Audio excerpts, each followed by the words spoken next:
Hey, what's up, Michael? How you doing today?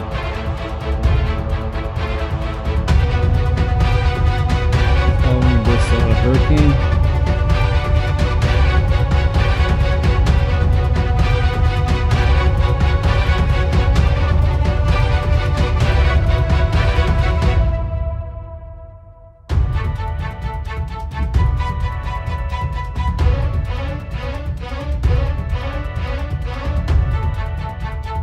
Yeah, I was a little shocked to see it getting ready to go Category 2 tomorrow.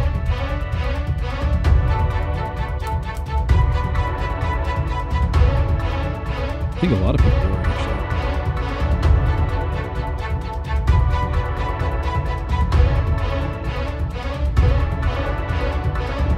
Wait a minute, a Tennessee Titan fan? Oh my gosh! Did you guys win yesterday? I didn't catch any games yesterday.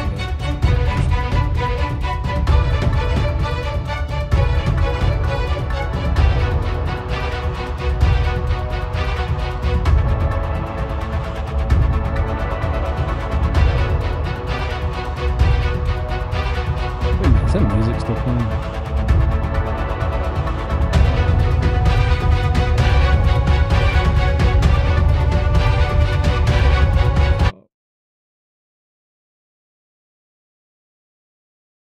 Make it stop.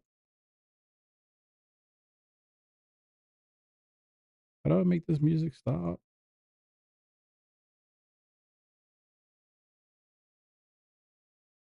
There we go. Holy moly.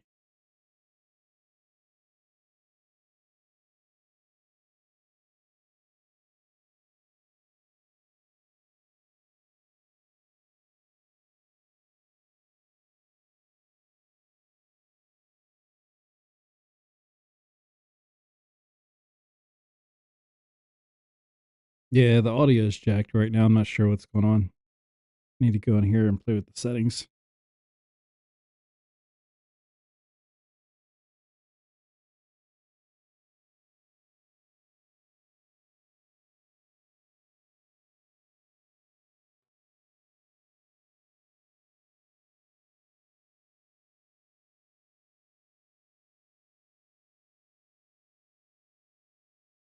Don't want to mess around with them too much. Might mess up something worse than I did before. Yeah, so we're category 1 already. I don't think they were expecting it to go category 1 until it was, oh gosh, what time did it say? I thought it was like 11 a.m. or 1 p.m. tomorrow. So this one's progressing a little bit faster than they expected, I think.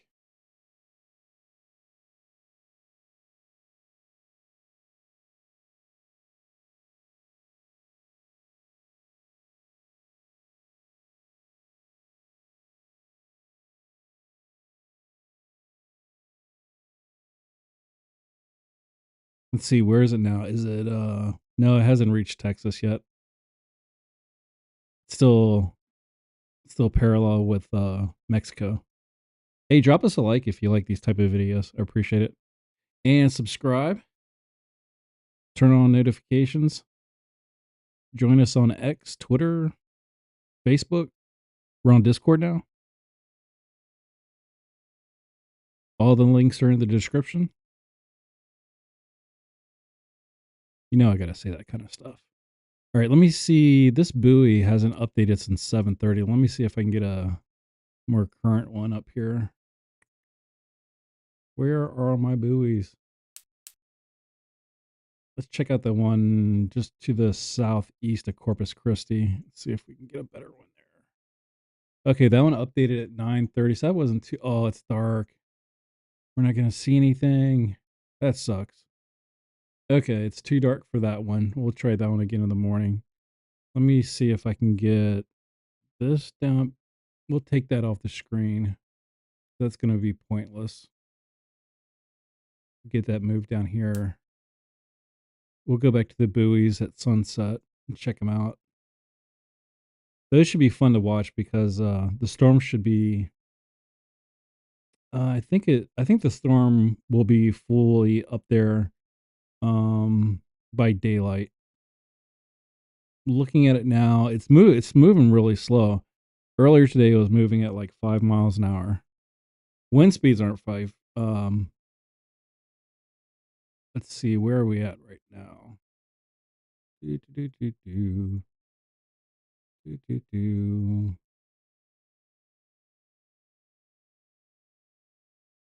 Wait a minute, that's what they're expecting at 7 a.m. 70-mile-an-hour speed, wind speed, max gust 90.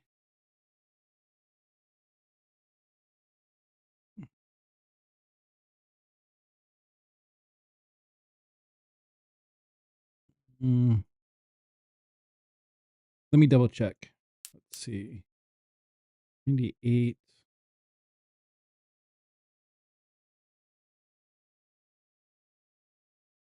Well, I had it up here.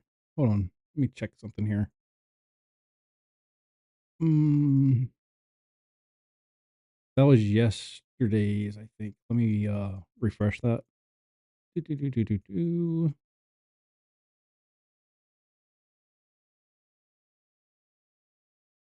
That was yesterday's forecast.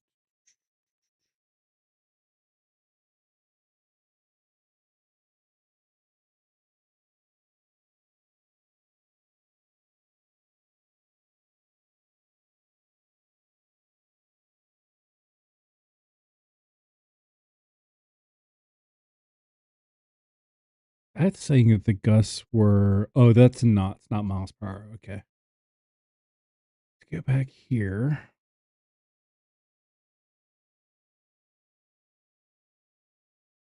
And that wasn't updated either. Let me refresh that. Do, do, do, do, do, do, do, do, do, do, do. See if we can get a better look.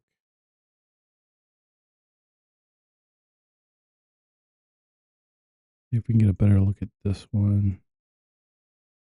Do, do, do, do, do, do.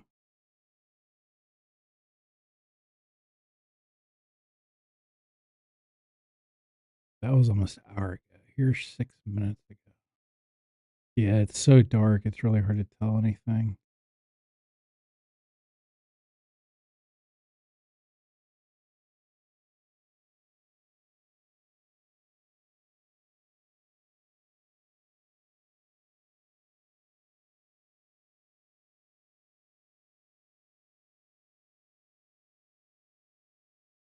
Move this over.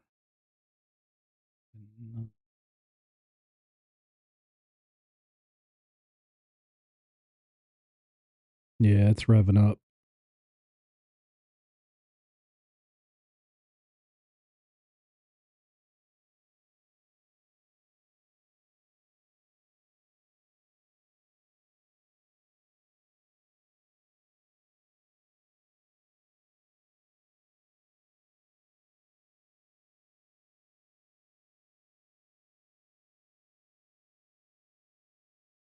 It's just moving so slow, which is not good because it's giving it time to cook down there. Let's see if we can get this. Okay, we got that. Let me see if I can get this moving a little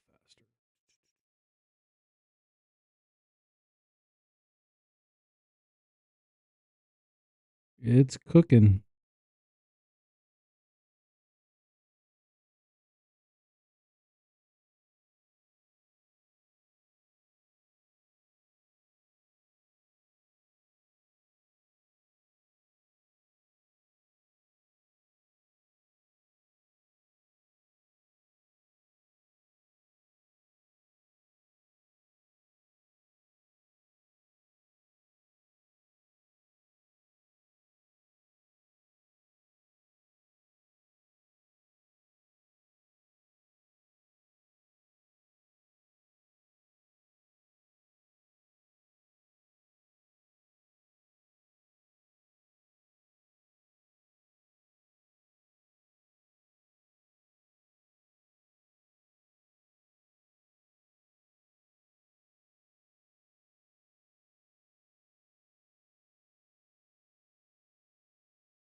Hmm. Hmm. That is interesting.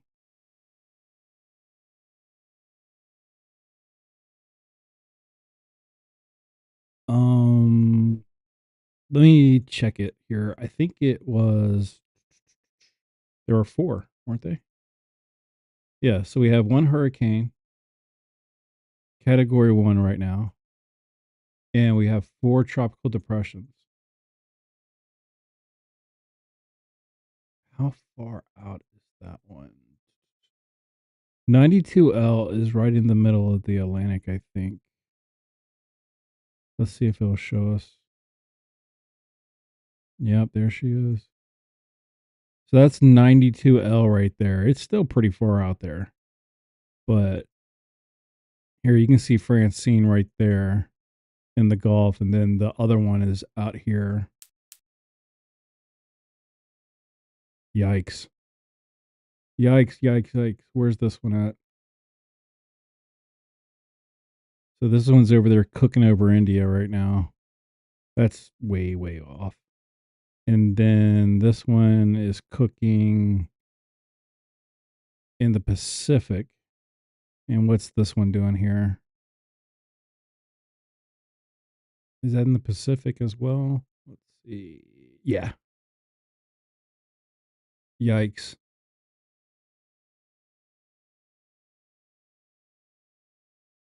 This won't even make it to Cuba till probably next week.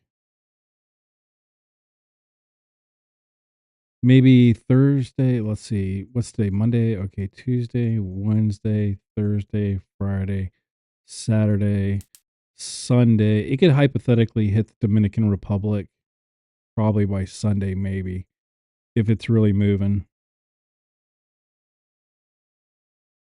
It would really have to start moving, though.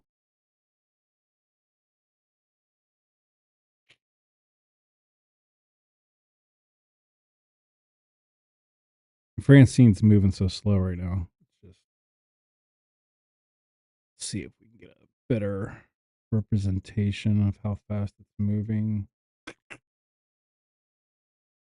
So as of 5 minutes ago, wind speeds are 65 to pressure 29. What's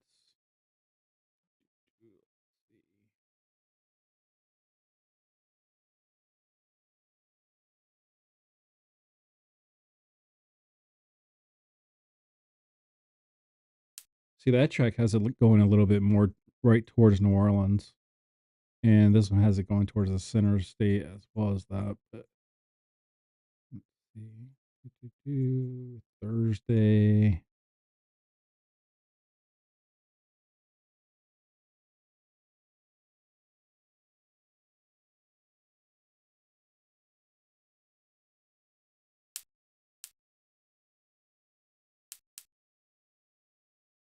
Where's the other one at again? There it goes.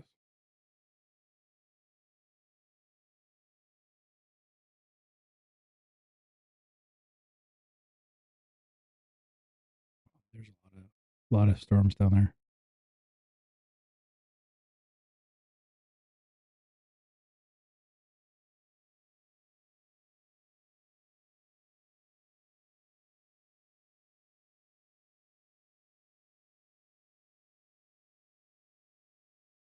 That's a lot of water in the atmosphere over there. A lot. Holy moly. Holy moly. Look at that sucker. Man, I wouldn't be surprised if that turned into a 3. I don't know. What do I know? Maybe not.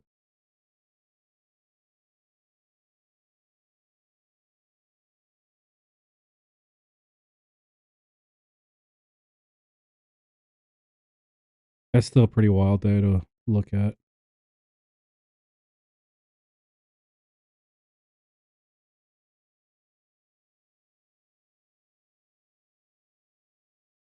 Johnson City, Tennessee. Oh, I wouldn't worry about that. Let's see. Not yet, it's way too early. Yeah, I mean, we don't even know what by the time it even makes landfall, it could be over Texas for all we know. Most of the tracks are showing it going to Louisiana, but anything could literally happen. I wouldn't not yet, it's too early. Just prepare now. I mean, that's a nice thing about hurricanes is that we always get a lot of warnings, so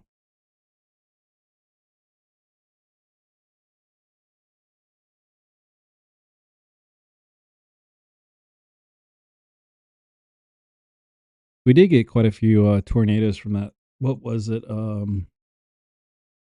What was the last one we had? Was it Beryl? Was it Hurricane Beryl that we had that produced all those tornadoes up through, was that Tennessee, Kentucky? I'm having a hard time remembering now. It was back in was that back in June or July? I can't remember.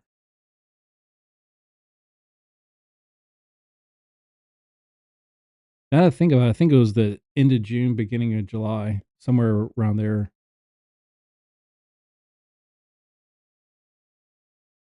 Princess, I don't know. I don't have a crystal ball. It's still a ways out. I yeah. More than likely, they're gonna get a piece of a hurricane here from everything that looks at it, but I don't make predictions. I just report on what I see. But I mean, if you look at the track, you can pretty much if it follows that track, it's a hurricane, so it can twist and turn. It can move towards New Orleans. It can move towards Houston. It's just too early to tell. Only God knows.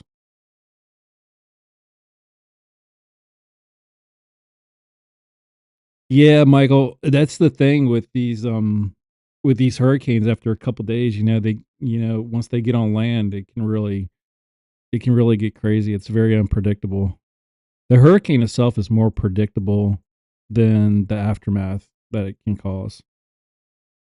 If you go on Wikipedia or any kind of historical site that tracks hurricanes, so much of the damage that it causes, I think a lot of people would be surprised of the amount of damage that the storms can cause after they've already been downgraded um, from whatever they were. Say, for example, they were a category 3, 2, or 1. Once they get back downgraded to a tropical storm, there's still potential for a lot of damage after the fact. There still can be a lot of flooding. It can cause tornadoes. There's a lot of things that can happen that people sometimes forget and the news doesn't really cover, unfortunately.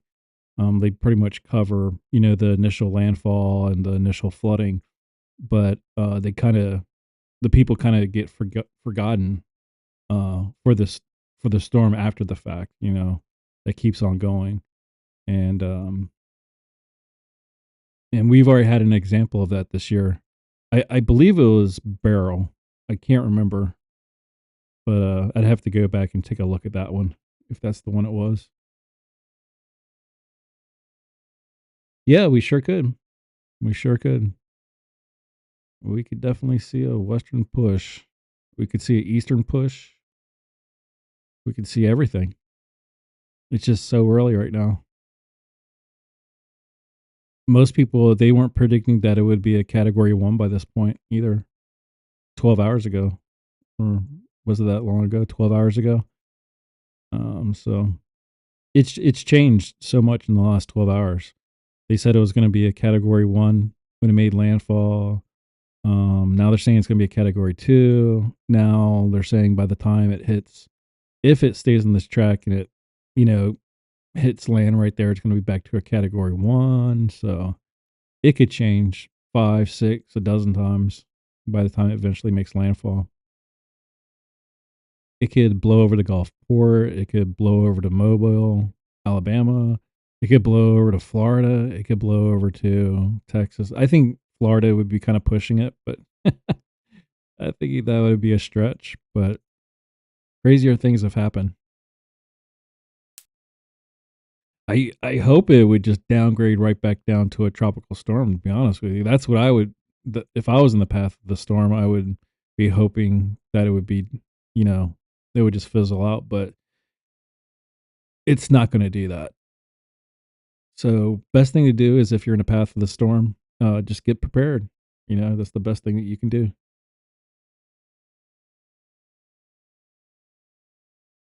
Don't be scared, be prepared. If you're prepared, it's all good. And if you're in the path of the storm down in Louisiana and you're really worried about it, just get in your car, get on I-10, and drive on over to Panama City and take like a 3 or 4 day vacation. They're getting a little bit of rain over in Panama City and Destin and over that area right now, but it'll be a lot nicer than what they're going to experience in Louisiana probably in the next 24 to 36 hours. That is for sure.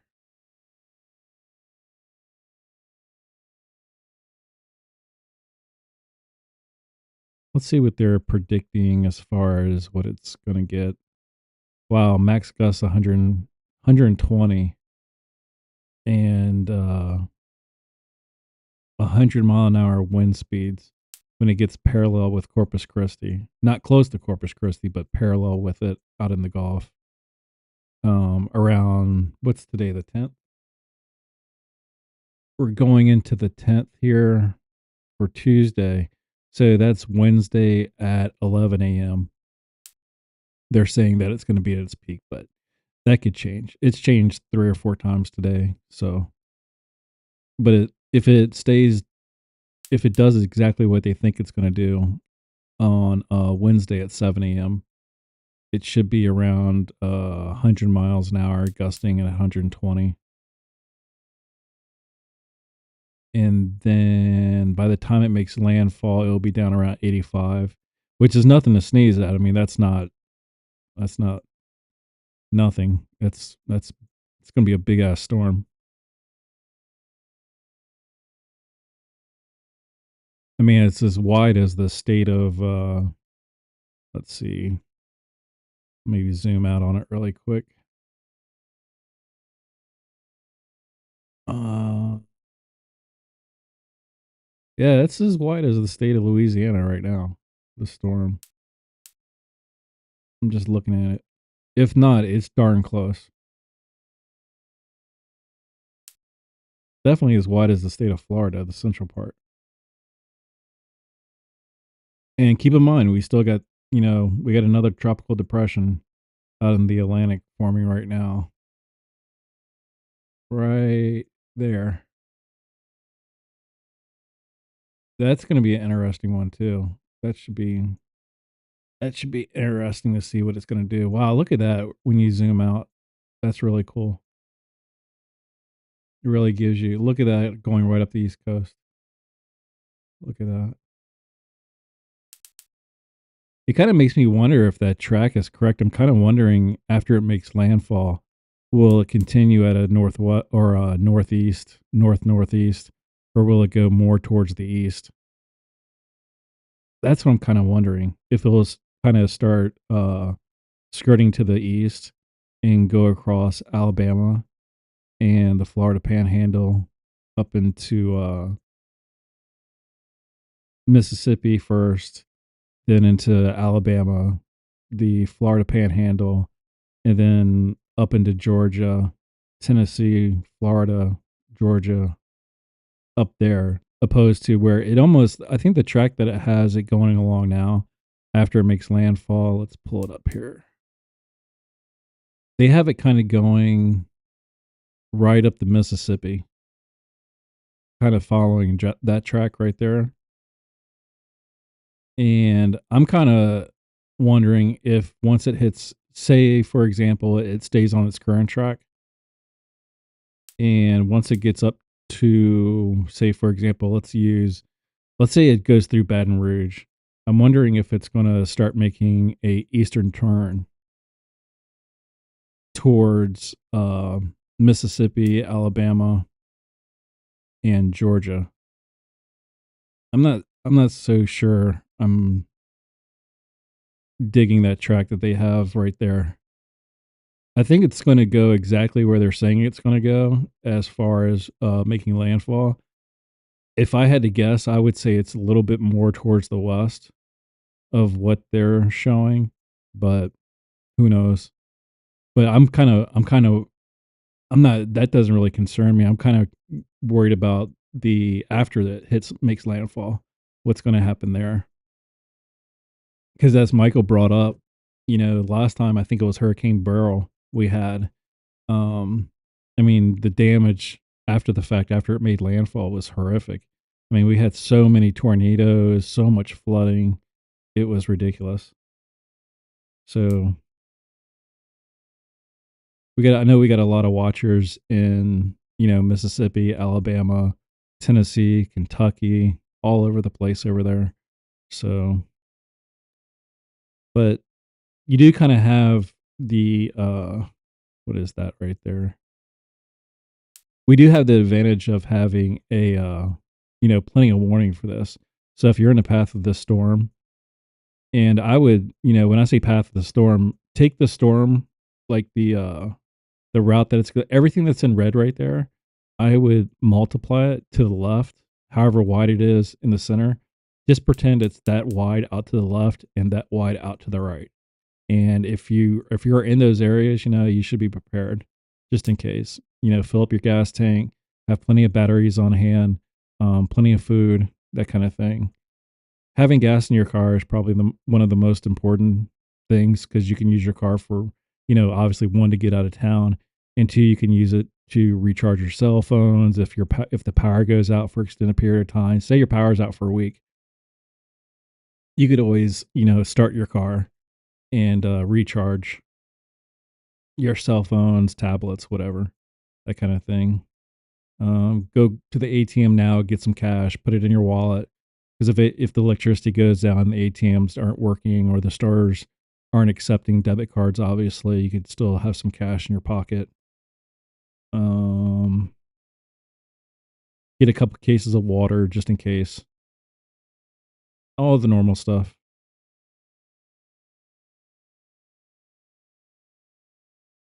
If anybody can remember, because I'm having a really hard time with my memory right now, with Hurricane Beryl. Was Beryl the one that caused all the tornadoes last time? I wanna say it was.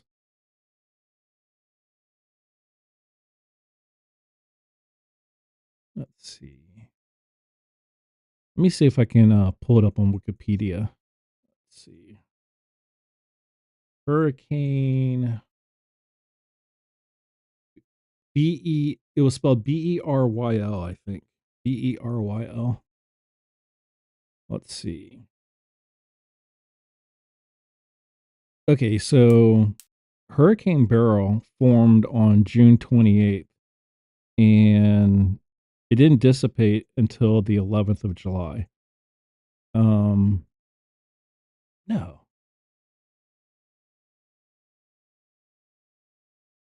Hurricane Beryl did not go to a Category 5, did it? No way. Am I looking at the right hurricane here?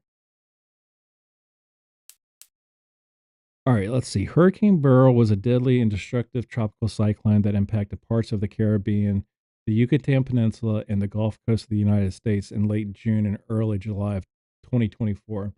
It was the earliest formed Category 5 hurricane on record and the second such storm in the month of July, the other being 2005 Hurricane Emily. Beryl was also the strongest hurricane to develop within the main developed region, MDR, of the Atlantic before the month of July. The second named storm, first hurricane, and first major hurricane of the 2024 Atlantic season. Beryl broke many meteorological records for the month of June and July, primarily for formation and intensity. Gosh, I don't recall. Man, I must be having like a senior moment here because I don't recall Beryl being in Category 5. I don't know why that doesn't ring a bell. I remember it being a category 3, but I don't remember it ever getting to 5. That's interesting. Okay. Oh, man, it almost makes me wonder for a second if I was reading the wrong one. Anyhow, it says here that I'm gonna I'm trying to find what happened after it made landfall. Beryl developed from a tropical wave that left the coast of Africa on June 25th. After forming on June 28th in the main developed region, it began rapidly intensifying as it moved west through the central tropical Atlantic. On July 1, Beryl made landfall on the island of Crocha in Grenada as the high end category 4 hurricane. I remember that. I remember being category 4 when it hit those islands. I do recall that. Causing total devastation. The hurricane intensified further as it entered the Caribbean Sea, peaking as a Category 5 hurricane early the next morning with maximum sustained winds of 165 miles an hour and a minimum central pressure of 934 millibars before slowly weakening over the next few days due to wind shear as it passed south of Jamaica and the Cayman Islands. It briefly re-intensified into a Category 3 hurricane before weakening again as it made landfall and Tulum Quanta Roo as a high-end Category 2 hurricane on July 5. After weakening into a tropical storm over the Yucatan Peninsula, the system moved into the Gulf of Mexico, where it gradually reorganized into a Category 1 hurricane on July 8. Just before making its final landfall near Texas, Beryl slowly weakened over the land and as it accelerated to the northeast, eventually becoming a tropical post-tropical over the state of Arkansas on July 9 and dissipating over Ontario on July 11th. I guess maybe the reason I don't recall it being a category 5 is because when it made landfall in the United States, it was only a category 1. Maybe that's why. However, it did, like the article states, it caused total devastation when it was a category 5. 165 miles an hour, 934 millibars before slowly weakening.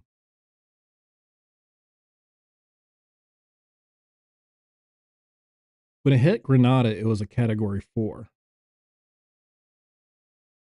Um, Peaking as a category 5 early the next morning with maximum sustained winds of 165.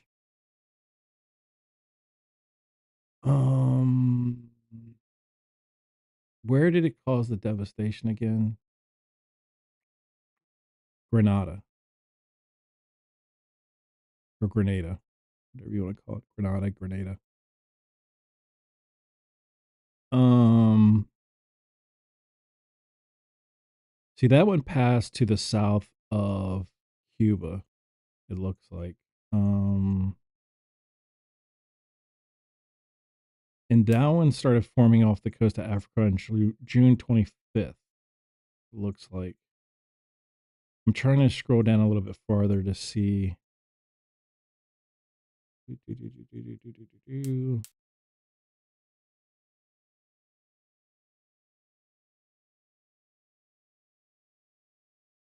It says Barbados, Grenada, St. Vincent, and St. Lucia were put under a hurricane warning on July 29th. Um, do, do, do, do, do. I'm looking more towards when it hit the United States. Let's see. Mexico, it affected a lot of areas. There we go. Okay. The United States Gulf Coast. In Texas, 121 of the state's counties were placed under a severe weather disaster declaration as Beryl approached. The first hurricane watch and storm surge watch for Texas coast were put into effect on July 3, extending from the mouth of the Rio Grande northward towards Sargent.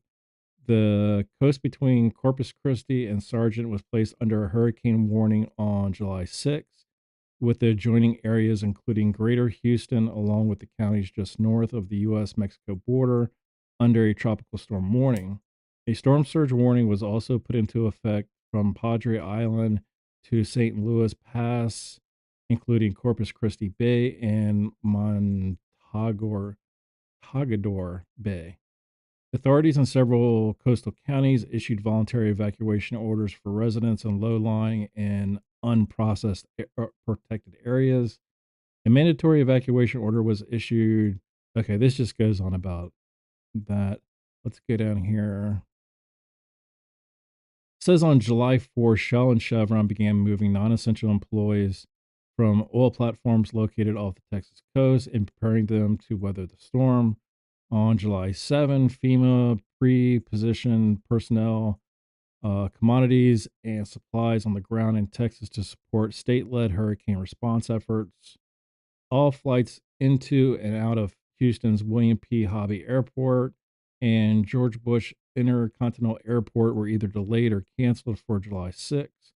1,400 flights in all were canceled as Beryl approached. Amtrak canceled the July 7th eastbound run and July 8th westbound of Sunset Limited. Okay, this just goes on and on and on.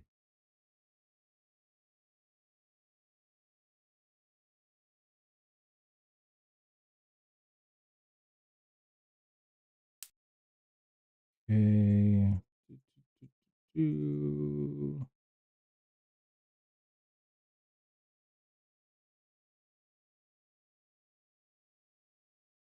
Okay, here we go. Here's into the impact. Wow, we have to scroll way down. Okay, there's Texas.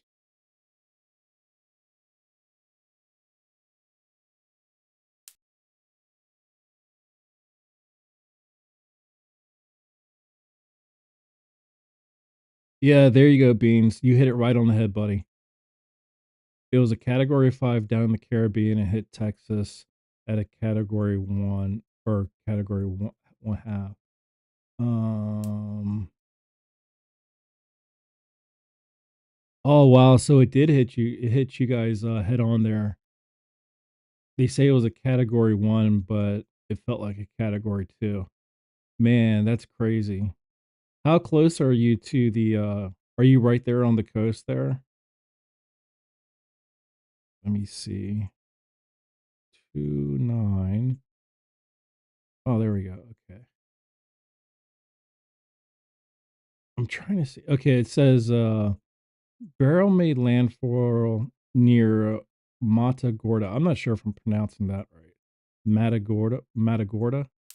With the east side of the eye wall impacting the county that um Beans was just talking about, Brazoria County, maybe. It produced wind gusts over 60 to 70 miles per hour with a peak gust of 97 in Brazoria. Significant impacts from Beryl took place in Surfside Beach, where siding was completely ripped off the second story of a house. Multiple A frame homes along the beach were mostly destroyed as the result of Beryl's wind. Numerous other structures suffered extensive damage within the town. In Lake Jackson, Beryl winds peeled back roofs, knocking down chimneys, and destroying exterior brick facades. As Beryl tracked into Texas, Houston was directly impacted by Beryl's eye wall. More than 2.7 million lost power, in over 8 inches of rain fell in and around Houston, with a peak rainfall amount for the state being west southwest of the city at 13.55 inches. Um, Brazoria County is the county in the United States of Texas. As of the 2020 census, the population of the county was 372,031. The county seat is in Angleton. Um, oh, here we go. Okay. There were 16 confirmed tornadoes in the state. Another tornado tracked out of Louisiana into Texas. An EF1 tornado caused considerable damage southwest of Jamaica Beach, while an EF2 tornado caused major damage on the west side of Jasper, injuring one person. A high end EF1 tornado was also moved through also moved through the town of Timpson, causing roads to become unpassable and one person being trapped. Two EF0 tornadoes and 11 other EF1 tornadoes were also confirmed in the state. The tornado that tracked into Texas out of Louisiana was rated EF1 as well as causing an injury near Bethany, Louisiana, and Texas. Two tornadoes were also spotted near Beaumont, one of which caused some roof damage, although this has not been confirmed yet. A 53-year-old man was killed in Humble after an oak tree fell on his house with the man and his family inside, crushing the man underneath structural debris. The other occupants of the house were unharmed. A 74-year-old woman was also killed when a tree fell into her room in the Ponderosa Forest neighborhood north of Houston. A woman in her mid 50s was killed when her house caught fire in southeast Houston. A Houston Police Department civilian employee was killed after his car was submerged on Houston Avenue near I 45. Two people drowned in Fort Bend County as a man was killed by a falling tree on his tractor in New Caney. So, again, this just reaffirms the fact that, even after the storm makes landfall, there is a lot of damage that these storms can produce after they make landfall. All right, J4, have a good night, buddy. I'll catch you tomorrow, man. So you're 20 miles north of Lake Jackson. Okay, there we go. Braz or EA? Braz or EA? I learn a new city name every day. Every day. And it usually takes me another 6 months to remember it. I'm not very good at city names, especially the cities down in Louisiana. Some of those city names down there tear me up. I cannot pronounce them to save my life. The other ones that get me, there's a couple cities in Oklahoma, North Dakota, South Dakota. Those some of those names just get me.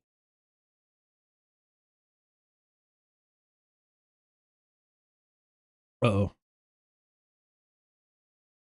I'm out of wild cherry Pepsi. Give me I need to stretch my legs anyway. Give me 4 minutes. I need to reload on my cherry Pepsi and stretch my legs for a second. I've been sitting for like 2 hours straight. And then I want to get back into it might be kind of boring, but I want to get back into going over what these storms can actually do. Because as Michael was saying, up in Kentucky and Tennessee and everything like that, people tend to forget, the kind of damage and destruction that these storms can occur um, as a direct impact of these storms, like tornadoes, follow up, concurrent, the follow up thunderstorms and stuff like that. Anyhow, we'll get back into that in just 1 second. Let me stretch my legs and I'll be right back.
All right, that's much better.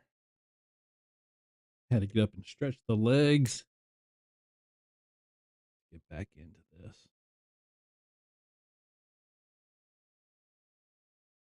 Yeah, the main thing that I always worry about is falling trees. I think, what do we read there? Like 3 or 4 people were killed by falling trees just in Texas by itself. Let's see. Where was I at? Uh,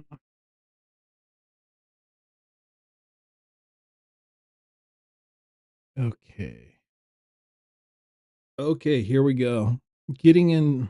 Oh my gosh, these glasses are horrible. I'm waiting for some new glasses to come in. I went to the optometrist the other day and he gave me a new prescription.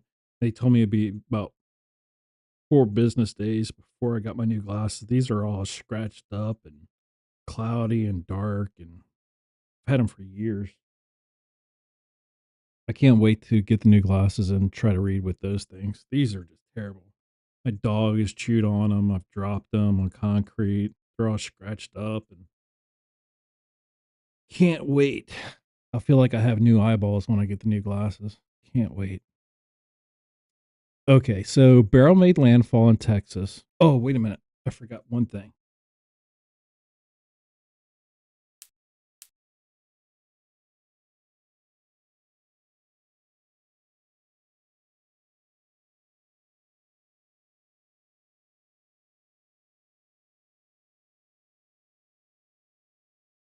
Okay, there we go. Sorry.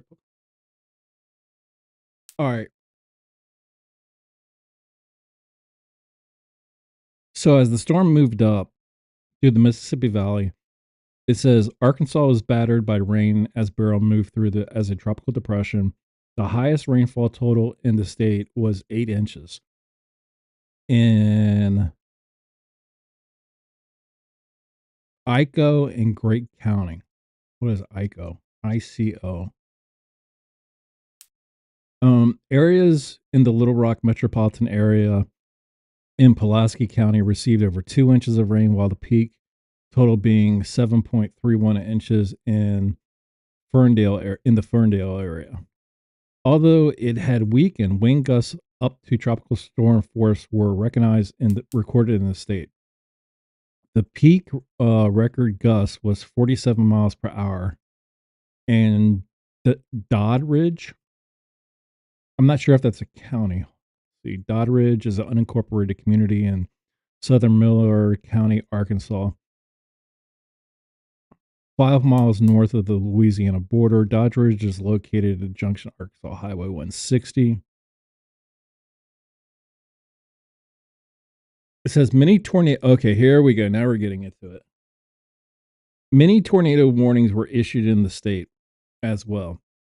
6 EF1 tornadoes and 2 EF0 tornadoes were confirmed.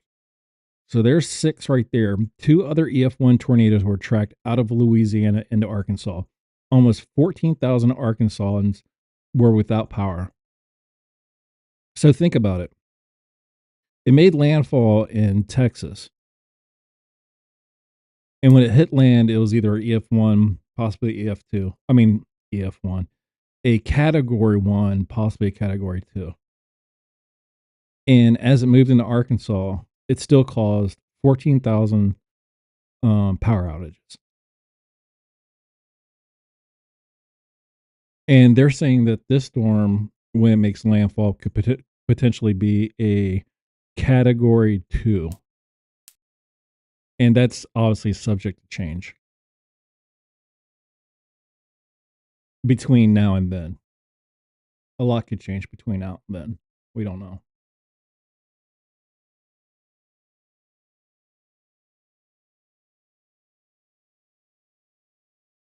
Okay. So we've moved into the Mississippi Valley, Arkansas. Now we're way up in the Ohio Valley. Northern Indiana received over 4 inches of rain from Beryl on July 9th. The remnants of Hurricane Beryl spawned a long track supercell that produced 6 tornadoes in western Kentucky and southwest Indiana. The first two tornadoes touched down in Kentucky, both of which caused EF1 damage. After crossing the Ohio River in Indiana, the storm spawned a low end EF3 tornado that heavily damaged the industrial area and derailed a train on the east side of Mount Vernon in an industrial in Indiana. This tornado tracked north almost 35 miles past Posey County into Gibson County, where it lifted near Johnson, Indiana. I remember tracking that one. I do recall that one. That was on. It was the second week in July, I think. Oh, wait a minute. Here it is. It was July 9th. If you go back and watch that stream July 9th, we were tracking that one. It says the tornado tracked nearly north almost 35 miles through Posey County into Gibson County, where it lifted near Johnson, Indiana.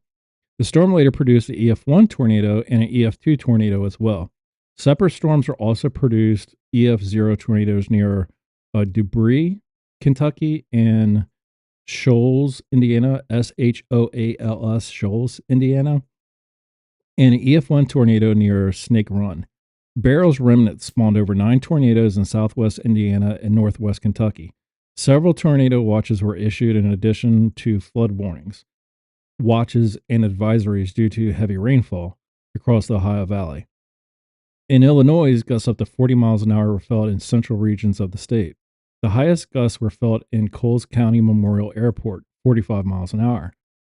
Flood watches were issued in DuPage County, DuPage, DuPage County.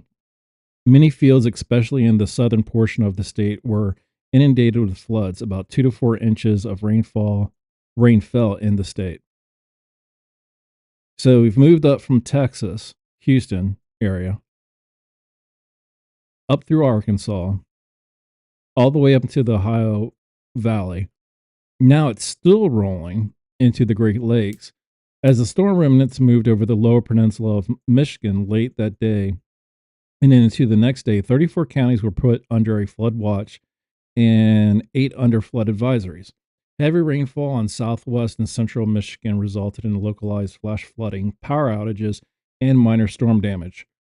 Highest recorded rainfall totals occur in Genesee County, 7.06 inches at Richfield Center and 6.79 inches in Burton. Elsewhere, the top rainfall report was 5.95 inches in Marshall and Calhoun County.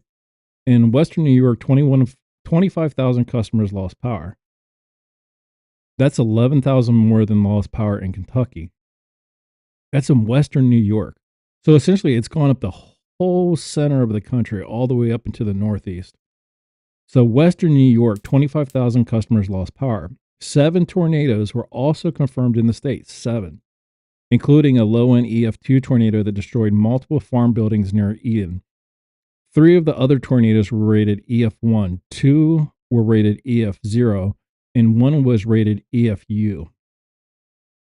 Lowville or Lowville? Lowville.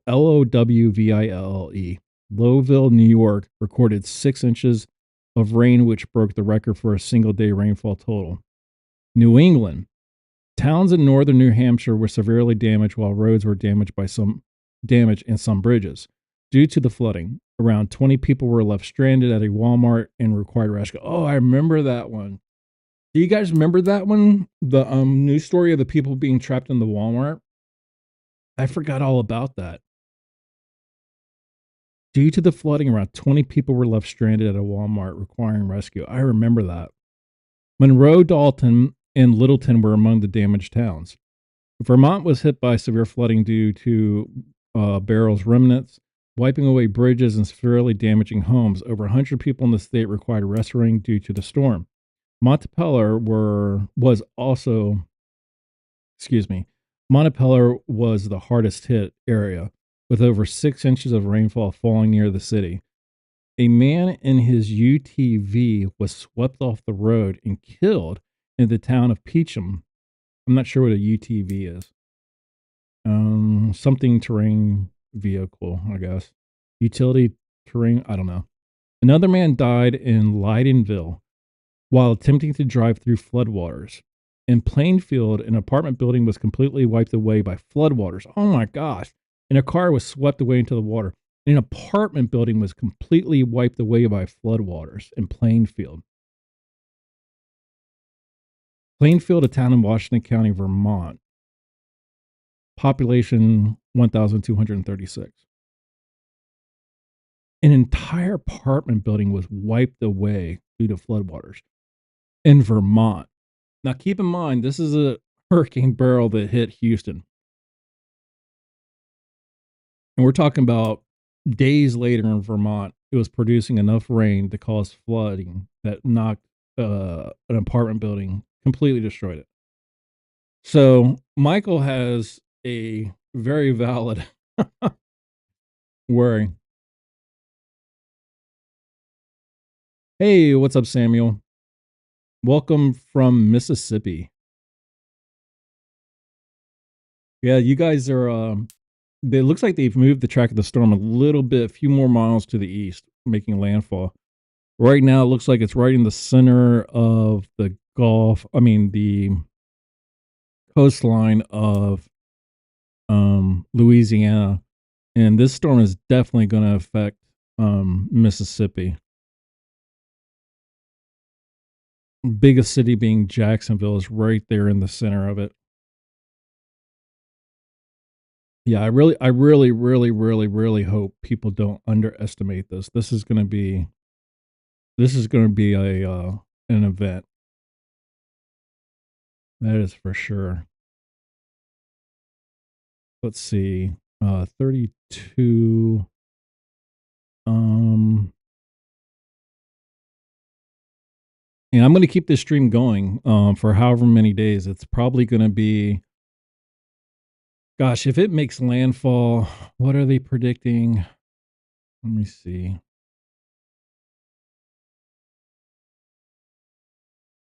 Um, it looks like it's going to be evening time too.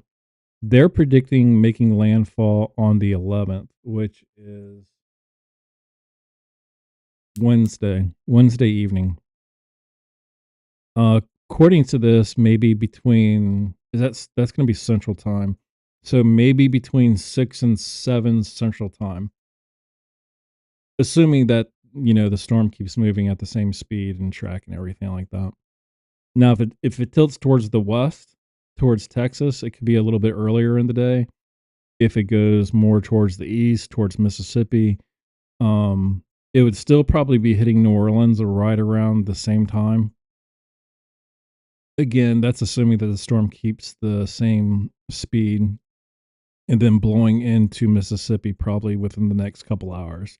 It'll still be getting the outer part of the storm, but the eye of the storm would probably be a couple hours later if it made it up into if it moved to the east over towards New Orleans and Gulfport, Mississippi. So, but that's just something we'll have to wait and see. Um, Definitely. I mean, that could definitely be a possibility. Tornadoes in Mississippi. There could be tornadoes anywhere along that track. Like what we were just reading. I mean, there was tornadoes. I think recorded all the way up into the New England area for Beryl. That made landfall in Texas. So essentially, all the way up through Texas. This was Beryl, Texas, um, Louisiana, Arkansas. A lot of tornadoes blew across the line. I remember that night or that day when the tornadoes were going through Louisiana, crossing the border into Arkansas, I think it was.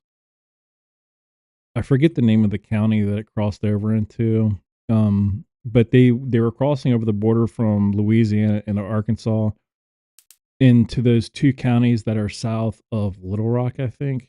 I can't remember. But that was back in July, I guess. But I'd have to go back and watch those streams to remember. You're in Vicksburg. Let me see where that's at exactly.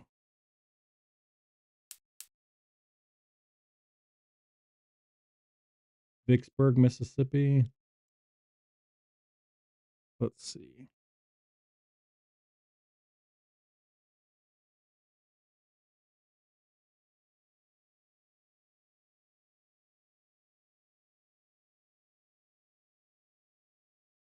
Oh, okay. You're right on the border. Okay. You're to the west of Jacksonville along the border of Mississippi and Louisiana. Almost right between Monroe and Jackson, Mississippi. Monroe, Louisiana and Jackson, Mississippi. Yeah, you're right there. I mean, if this were to keep going, you're right in the eye of what would be left over. You're right there. Yeah, if I were you, I would make sure you're prepared. You got your batteries, your cell phone chargers, you got your gas, your car gassed up, everything like that, just in case. Like I was telling, oh, I can't remember her name now. Um, yeah, I can't remember her name. Yeah, as long as you're prepared, you'll do fine.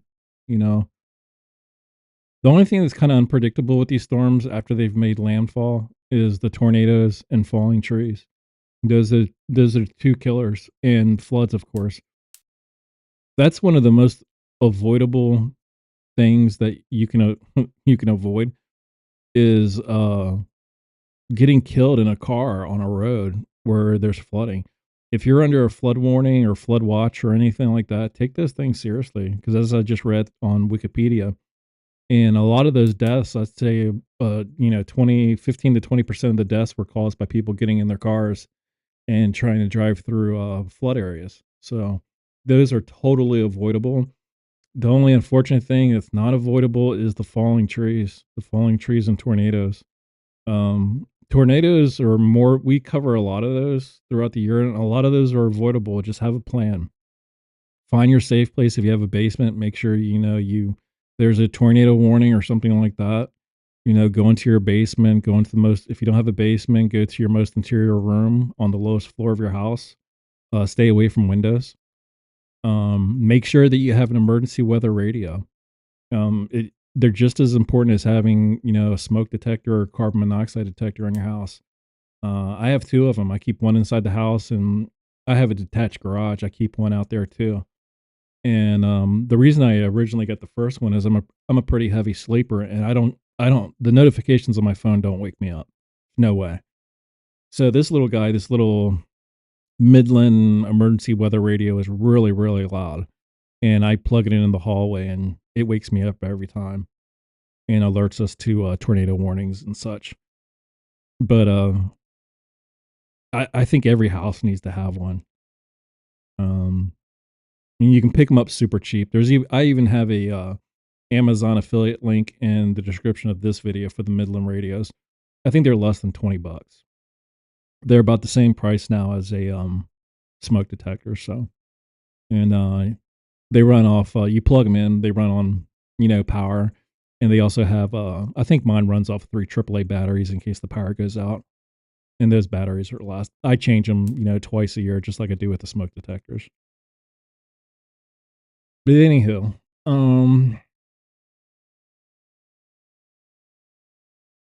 weatherman YouTuber is YouTube channel Ryan Hall, y'all. I'm not sure what that is. Weatherman YouTuber.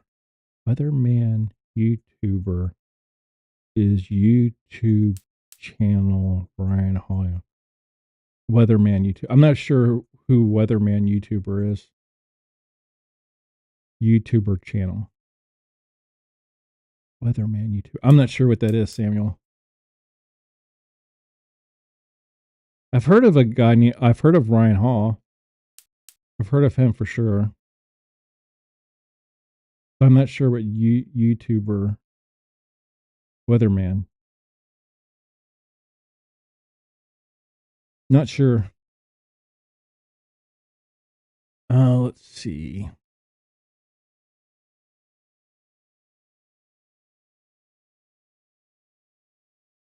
Oh, okay. Uh what about Ryan Hall? What is he doing?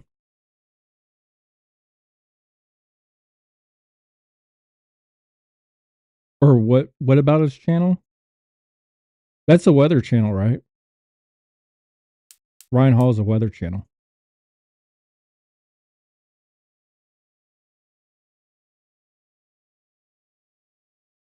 I've seen his channel quite a few times. He's got like a crap ton of like subscribers. He's like over 2 million, something crazy. I mean, it's just insane how many subscribers he's got. I don't know how long he's been stream or been on YouTube, but he's got a lot. I've only been streaming since when did I start streaming? End of May, early June.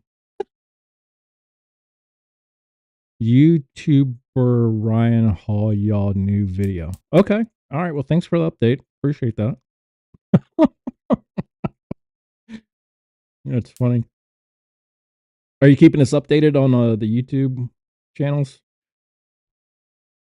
Let me jump over there. Well, I can't do that. I can't pull up his well, if I muted it, no. I'd have to pull it up on my phone or something like that and see. I'm not sure what Ryan Hall does. I know or what he's doing. Anyhow, let's go back over here. Holy cow, there's even more. I thought we were done. So after the storm made its way up into New England, it actually affected parts of Canada. It says the remnants of Beryl brought torrential rainfall in southern Ontario on July 10 into the next morning, causing localized flooding. It also put it into a persistent heat wave. It put it into a persistent heat wave, ending a heat warning for the Greater Toronto area. Additionally, 2 week EF0 tornadoes occurred in London, Ontario area. Damage from tornadoes was limited to crops and trees. In southwest Quebec, up to 3.9 inches of rain was reported in parts of Montreal. Now, I don't know if these are all facts as far as the numbers they're giving us. This is Wikipedia, so it's not 100% correct, but all the time. Several highways, including, oh boy, here goes a Canadian name. I can't pronounce these. The Catagory Expressway were temporarily shut down that afternoon as a result of the deluge. Let's look that up. Oh, why didn't they just say severe flooding, which also flooded local streets and basements?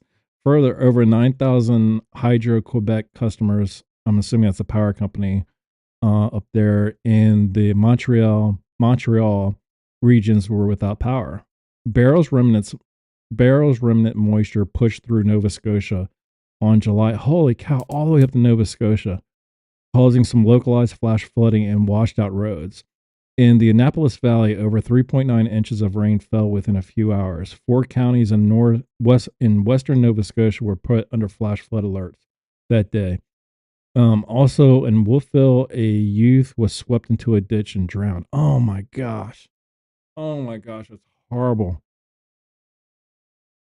So Michael pointed out something really good. I mean, he was talking about, tornadoes and storms like that up in Kentucky if this makes landfall in Louisiana. But just keep in mind, Beryl made landfall again in near the Houston area. And unfortunately, a person drowned all the way up in Nova Scotia from the remnants of the storm. Nova Scotia. I mean, do you know how far Nova Scotia is from Houston, Texas? It's a good track. It's up there. I mean, we're talking almost to Iceland, Greenland area. I mean, that's about as far east you can get in Canada, past Canada. That's crazy. So, if you don't take these kind of storms seriously, you know, you definitely should. Be prepared. It could potentially save your life. And just be cautious.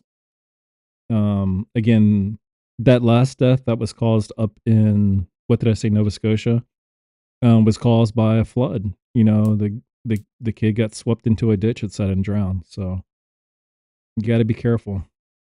Got to be careful. What was after Beryl? Let's see. This was for 2024. I had totally forgotten that Beryl had hit Category 5 back in July. I had totally forgotten because I know when it made landfall. I remember when somebody says Beryl, I think Category 1 or 2 because that's what it hit the United States at. But I had totally forgotten that it had It had, actually hit Category 5 down in the Caribbean. That's totally crazy. Um, so for 2024 so far, the first system formed July 19th. Um, the strongest storm was obviously Beryl. Wind speeds 165 miles an hour maximum. Low pressure 134 millibars. Total depressions this year is six. Total storms six. Three hurricanes, one major, which is a category three. Total fatalities 94. Total damage 9.04 billion. Let's see what the other two were. The other two hurricanes. Um, let's see. That's the preseason forecast, midseason forecast. So there was Alberto, which never got past tropical storm. Then there was Beryl, category five. Chris was a tropical storm. And then there was Debbie, which was August.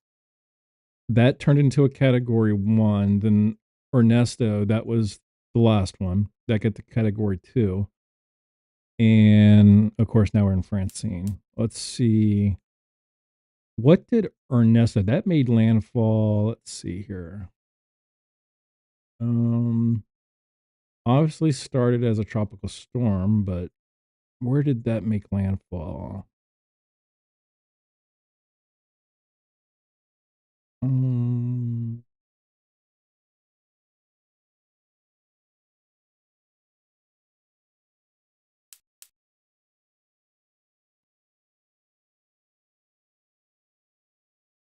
just looking at pictures of it now. So it lasted from beginning to end, from tropical depression to the time it dissolved was August 12th to August 20th. Peak intensity was 100 miles an hour for Ernesto. It says that on the 8th, the National Hurricane Center noted that an area of low pressure could form in the central or tropic Atlantic. Later that day, they began tracking a tropical wave southwest of Cabo Verde. Shower activity associated with the wave began increasing 2 days later showing signs of organization on August 11th. As a result, later that day, the disturbance developed into a low pressure area as the system was expected to impact the Leeward Islands. It was designated potential tropical cyclone 5 soon after. The next day, the system organized enough to become a tropical storm, being named Ernesto. Ernesto would intensify as it moved through the Lesser Antilles, impacting the Virgin Islands and Puerto Rico. Generally favorable environment conditions allowed Ernesto to intensify further, becoming a hurricane on August 14th.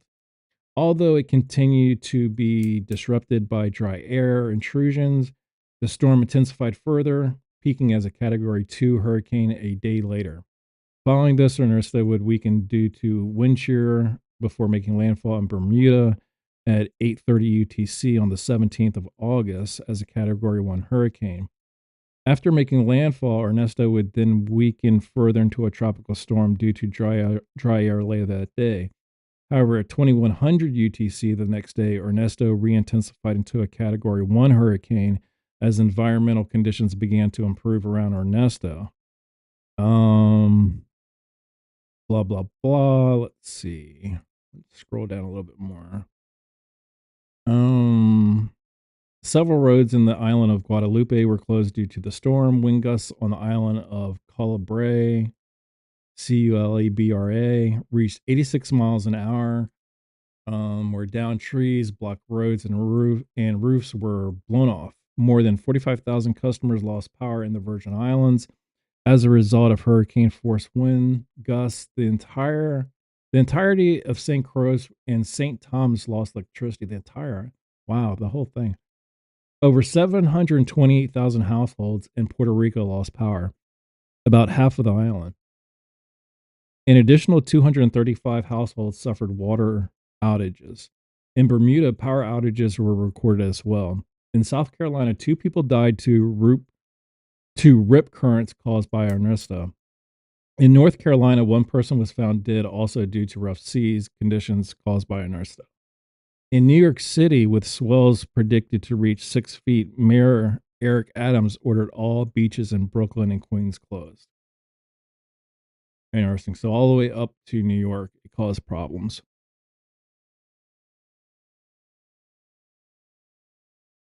Let's see here. And again, that never reached the category 1 or 2 in the continental US from what I just read. It was all down there. So again, another reminder to be prepared for these storms. Even if this storm is only a category 1 when it makes landfall, still very dangerous. Be prepared. Look at the track. Have that emergency radio on. Watch the news, especially in the track of the storm, all the way up, and not just for landfall that day, but all the way up as it goes, as it moves its way through Louisiana, potentially probably Mississippi, Arkansas, up in Tennessee, Kentucky.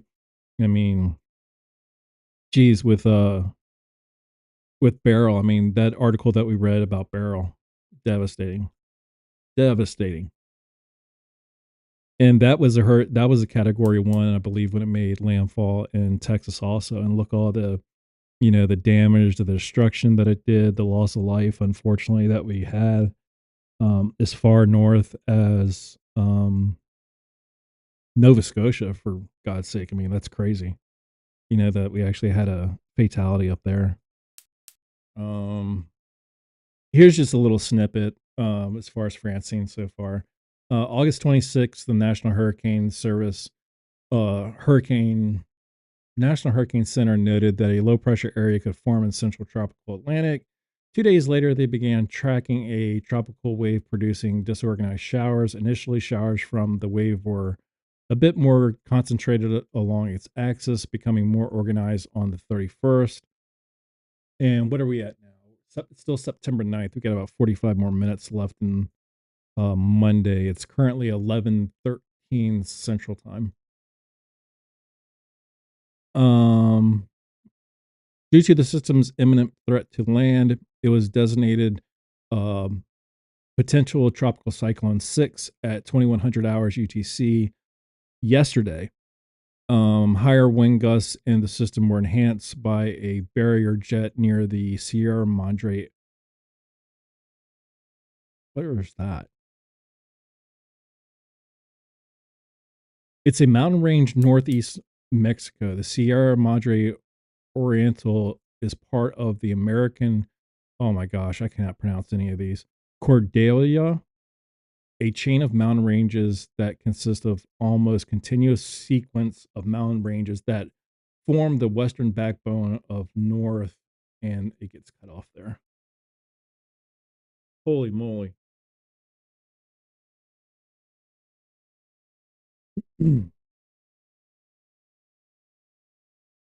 So they've used Alberto, Beryl, Chris, Debbie, Ernesto, Francine, which is active right now.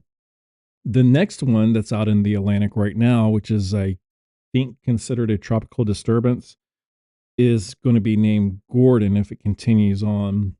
So there'll be Gordon, Helene, Isaac, Joyce, Kirk, Leslie, Milton, Nadine, Oscar, Patty, Raphael, Sarah, Tony, Valerie, and William, if needed. Let's see here. So again, Alberto was just maxed out at a tropical storm. The damage caused 179 million, fatalities 2. Beryl, category 5, $6.86 billion damage, 63 confirmed fatalities from that.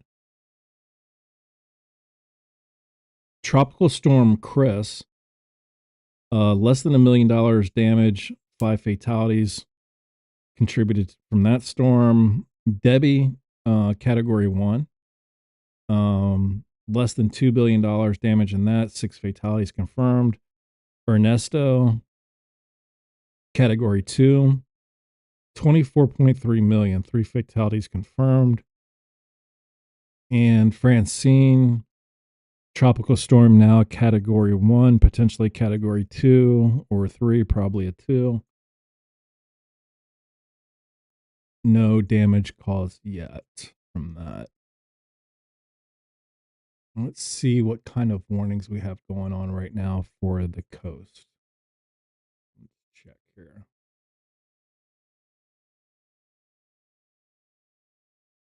Do, do, do, do.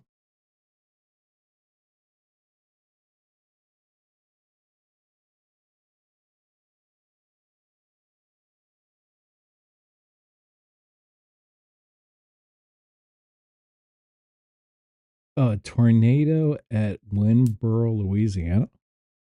I'm not aware of any tornado watches or warnings.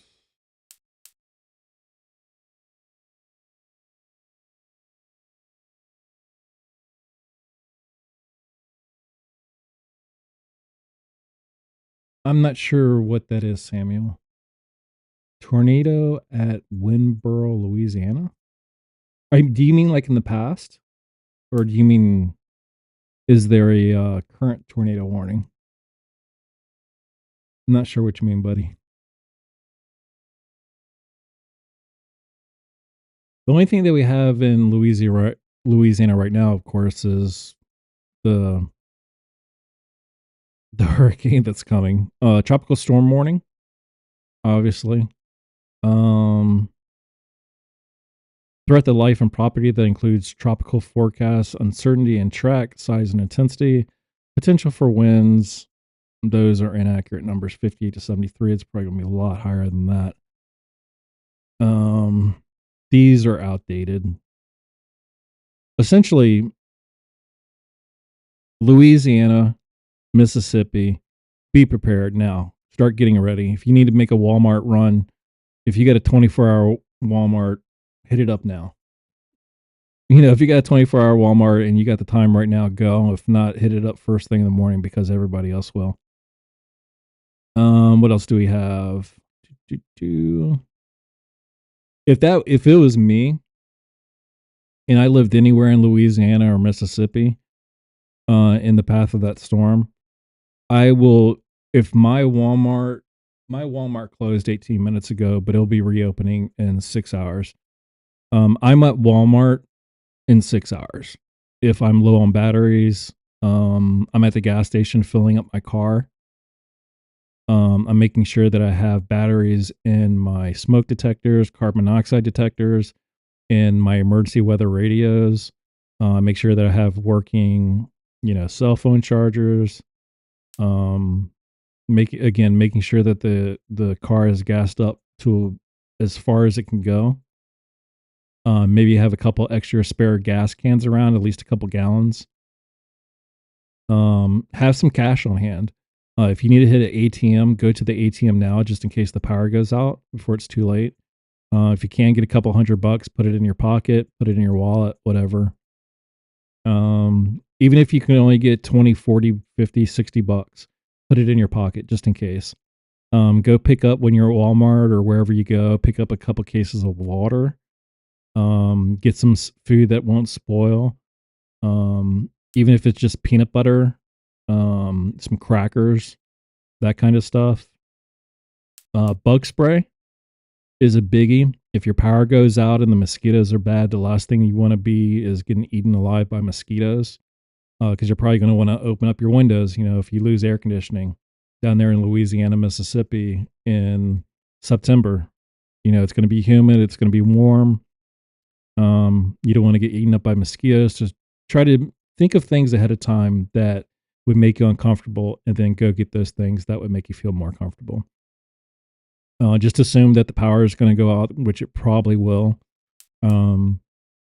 Wherever the storm ends up making landfall, whether it be New Orleans, Baton Rouge, along the coast there, who knows?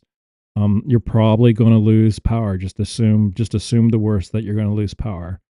So again, plenty of water on hand. If you can't stand taste of plain water, they sell those little bottles of Mayo or whatever. that you can just squeeze in the water. Try to make yourself again as comfortable as you possibly can. Bug spray, Advil, all the kind of things that you might need if the stores are closed for a week or so. Again, more gas, keep that car gassed up. Maybe a couple gallons of gas. If you got a gas can for your lawnmower or whatever, fill those bad boys up.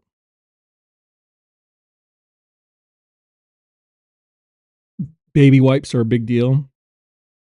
You can bathe with baby wipes. Keep yourself clean. Um, just be smart. Just be smart. Think ahead. Keep eye on the weather. If you're prepared, you don't need to be scared. That's with any kind of weather thing. If you're prepared, you don't need to be scared.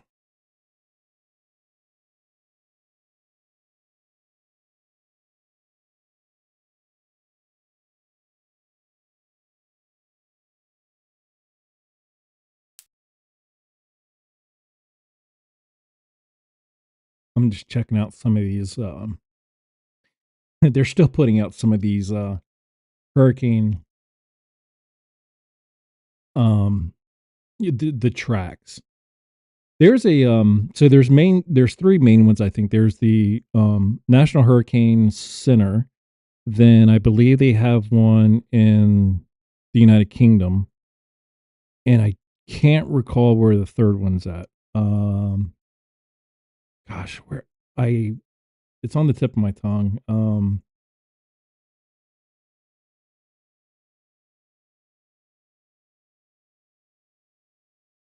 So there's the UKM. I'm not sure what that stands for. Then there's the ECMWF. Let me see if I can zoom in and let's see if it'll show us really quick here. So that's the track that the one in the UK I think is showing right there. Their track has moved significantly more to the east. It's showing it going right through New Orleans. The National Hurricane Service track is showing it going right through the center of Louisiana. The again, I don't know what the ECMWF. I'll have to Google that and see what that stands for. They're pretty much in line with what the National Hurricane Service is predicting. And of course, they have a little bit wider. So right there, that has a little bit wider track, but it's in line with the National Hurricane Center. Now, look at the difference of the UK. I'm not UKM, maybe that's United Kingdom Meteorology. I don't know. But take a look at theirs. It shows it going right up through New Orleans, crossing the border into Mississippi, into eastern Mississippi, and then heading up into Tennessee, just skirting to the west of Alabama. So just those two, look how different they are. I mean, it might not seem like a huge difference, but it's a difference. It can mean it's a big difference. But again, between now and then, between the time it makes landfall, it could potentially move more to the west. It could move more to the east. I don't think Alabama and Mississippi is definitely not out of play. Think it's 99.9% going to go through Mississippi, but I would not rule out Alabama. I wouldn't rule out Pensacola, Florida. To be honest with you, I mean it's right there on the border. If I'm in Pensacola, Florida, basically, I mean, just to be really safe. I mean, it might seem like an extreme, but anywhere from Panama City, Florida, all the way to Houston, Texas, all along the coast there. If I'm anywhere from Panama City, Florida, again, that seems a little bit extreme, but just to be, you know, in all precaution, Panama City, Florida, all the way west to Houston, I'm preparing for the storm in all areas north. Because if it were to take a sharp turn to the east, it would go through Pensacola, Florida. And potentially as far east as Panama City. I don't think it would go, farther east than Panama City is the absolute extreme, I think. I'm not a meteorologist, obviously, but I'm just watching this other track really quick here.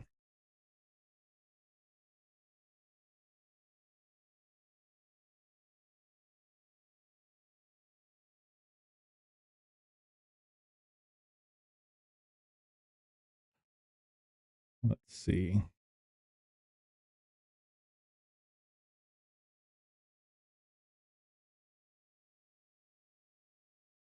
Hey, what's up, Lisa? What's up, Sean? How y'all doing?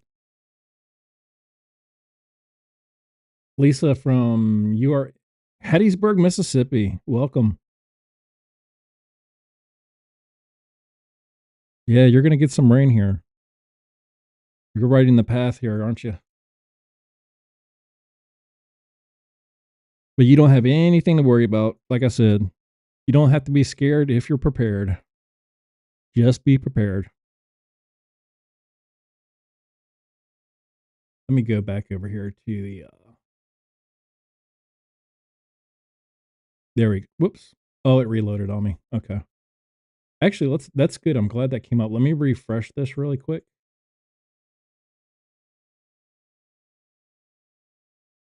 Let me see if I can Google that United Kingdom. Let's try United Kingdom. Let's see if I can find this. Kingdom hurricane. Let me just type in United Kingdom hurricane tracker and see if that brings it up. Realweather.co.uk. Let me check that really quick and see what they're showing.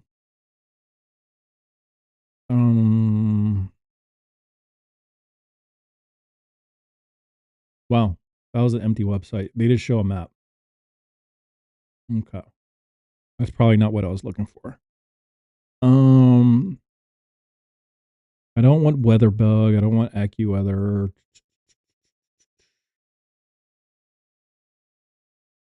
Where is it?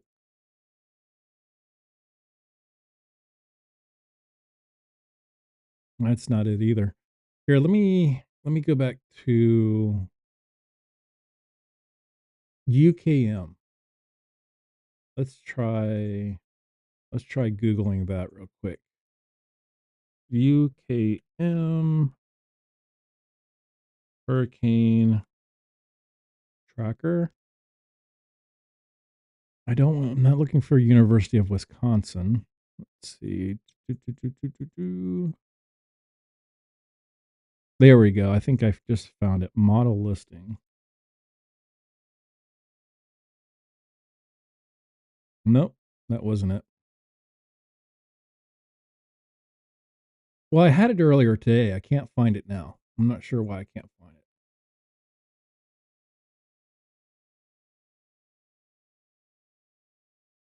Oh, Lisa, you're a Hurricane Katrina survivor. Good grief.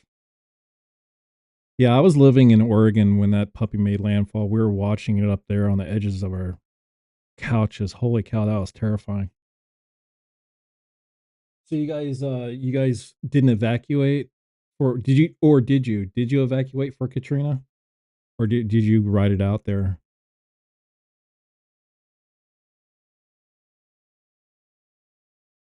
That's scary stuff. Holy moly. Um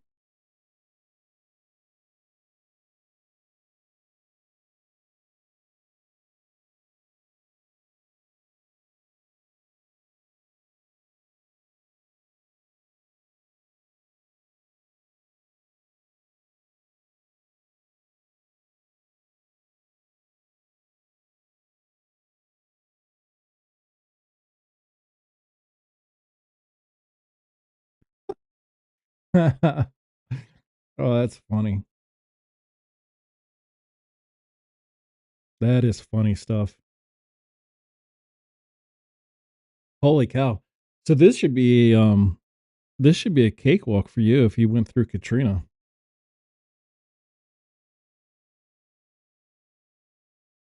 You should know all the, preparedness stuff.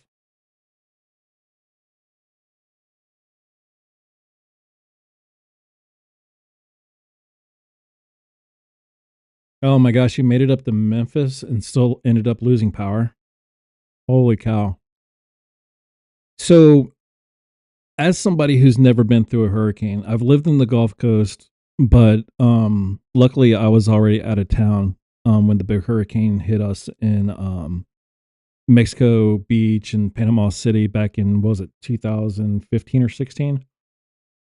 So, from your experience of living through Katrina and everything, give us a list or some things. Like I was naming off stuff like bug spray, mosquito repellent, wet wipes, obviously some um, food, water, batteries, emergency radio, cell phone charger, gas in your car up. Oh, beyond those things, what are some other things that you would advise to folks who've never been through this before to have on hand? The whole battery thing, things that maybe that you experienced that were extremely uncomfortable, that will help.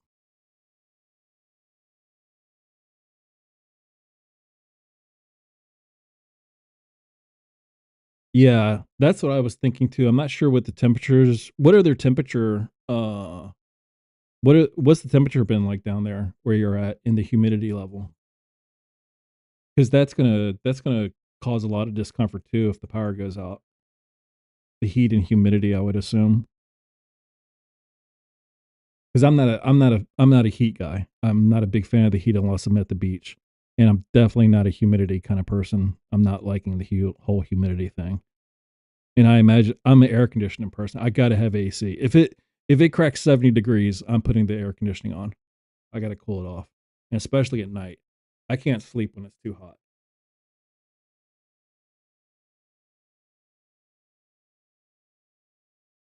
Yeah, it has been crazy. That's for sure. But anybody else out there who's been through a hurricane or maybe a tropical storm hit your area and you've lost power, what are some of the things that you guys maybe didn't have and wish you did have? Those are the kind of things that I'm curious about. What was the worst? And what was the smartest thing that you did? Like going without air conditioning, the things that we, take for granted on a daily basis. Air conditioning, clean water, that kind of thing.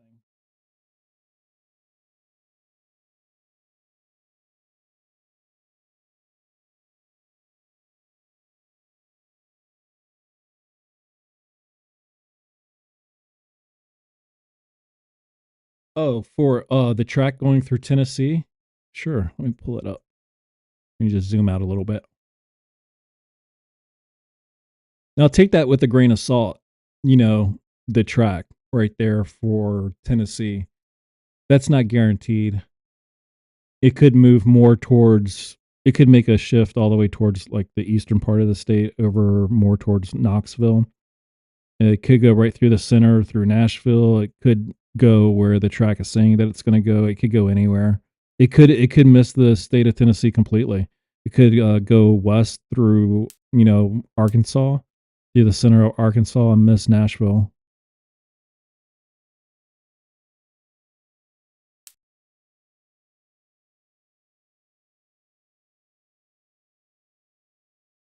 So Samuel, you went through it, in the 2005 year. Dylan went through Hurricane Harvey. Holy cow, that was a one of the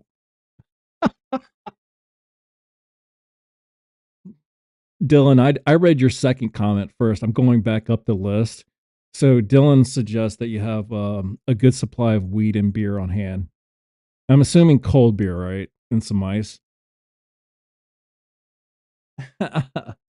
Where are you at, Dylan? Are you in Louisiana or Mississippi? So Dylan's prepared. He's got his priorities set. He's straight. Samuel went through the 2005 hurricane season in Brookhaven, Mississippi. Michael is up in Tennessee, so he's experienced a lot of storms and tornadoes and everything. Lisa lived through Hurricane Katrina. I think she said she was in Mississippi. Okay, here we go. Lisa says that you need to have gas, milk, bread, beer, ice, water, Coke, cigarettes, gas again, cat and oh, I totally forgot that. Dog and cat food. You got wow. I totally skipped over that. Cat and dog food, charcoal, make sure homeowners coverage, hurricane wind and flood. Generator if you can afford one, and meds and cash. That's another great one. If you have a medical condition and you're getting low on your medication, go to the pharmacy tomorrow, call your doctor. They'll be more than happy to re-up your prescription if you let them know that you're in a weather emergency. I totally didn't think about that. Those are three important ones that I totally didn't think about. Your animal food, cat and dog food. Charcoal is great because you can cook with charcoal, or you could use it as a heat source if it gets cold. A generator that would be nice if again those puppies are expensive, but if you have one of those that would be awesome. Medication, I guess that would be the medication, food, and water would be the top three, I guess. Medication, food, and water. Yeah. Wow, that's really good. If any of you guys are in the path of the storm in Louisiana, Mississippi, Arkansas, Tennessee, even Alabama, maybe even Texas, we don't know.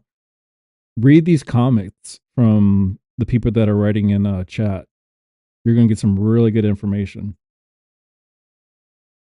These folks have been, I've never been through a really major hurricane or anything like that. So these people are going to be the best resource that we have. Lisa, Samuel, Dylan, Michael, read all these comments.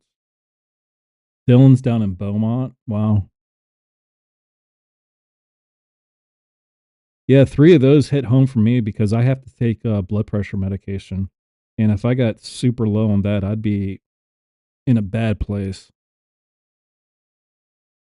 I would, because it's going to be a stressful situation regardless. And going out, if you didn't have blood pressure medication, or maybe you have diabetes or something like that, you're going to need that kind of stuff.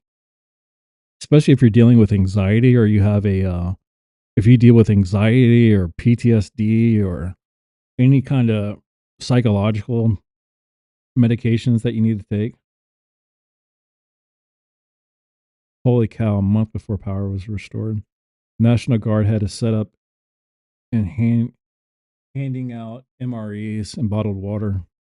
You know, the funny thing is, though, I love MREs. I was in the military, and to this day, if I get my hand on an MRE, they're really expensive. But if you can get some MREs, I love some MREs. So if you have extra MREs that are less than 20 years old, mail them my way. I love it. All you need is a little bit of Tabasco, and an MRE is one of the greatest meals to me. Lisa's like, Dylan, you're my hero. If it gets really bad in there, you guys have got to find a meeting up place. That way you can share your resources. Yeah, I'd probably want Dylan in my neighborhood if a hurricane hit. Lisa and Dylan. Lisa's going to have the beer. She's going to have the ice to keep the beer cold, at least. Dylan will have the beer and the weed. And if my puppy gets hungry, I know where to go for extra dog food. Let me see. Let me see what the temperature is currently. Let me just pull up New Orleans.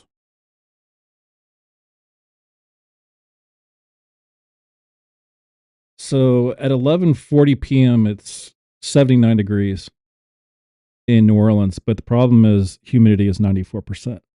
So Imagine that the hurricane has just hit, the power is out, it's 80 degrees outside, but the humidity is 94%, and it's probably raining, and you're miserable, and it's dark, it's hot, it's humid. Think of the things that you're going to want. You're going to want something to drink, you're going to want something to relax. Whoops. What did I just do?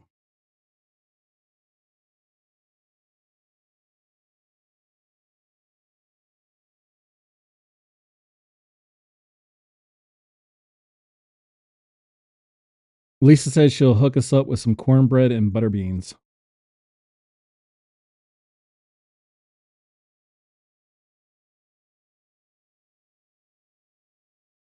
The MREs are definitely better than the bugs. Yeah.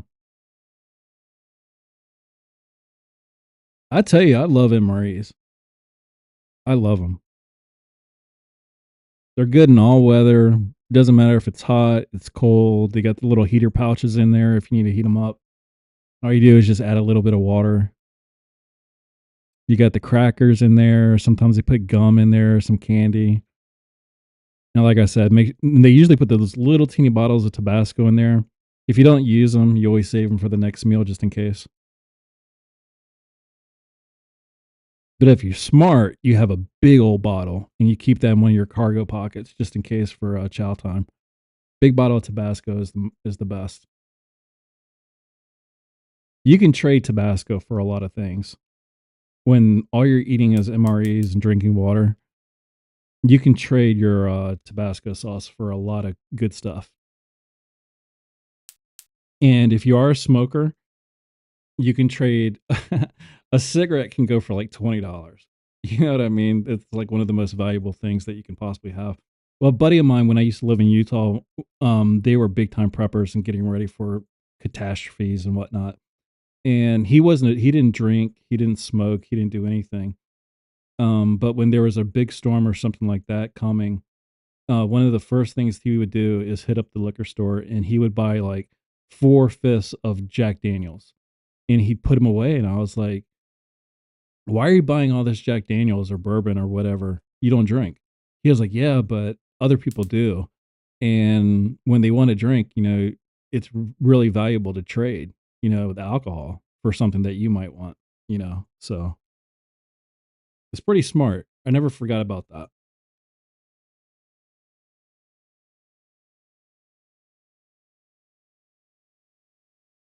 Mike went through a Hurricane Frederick in September of 1979,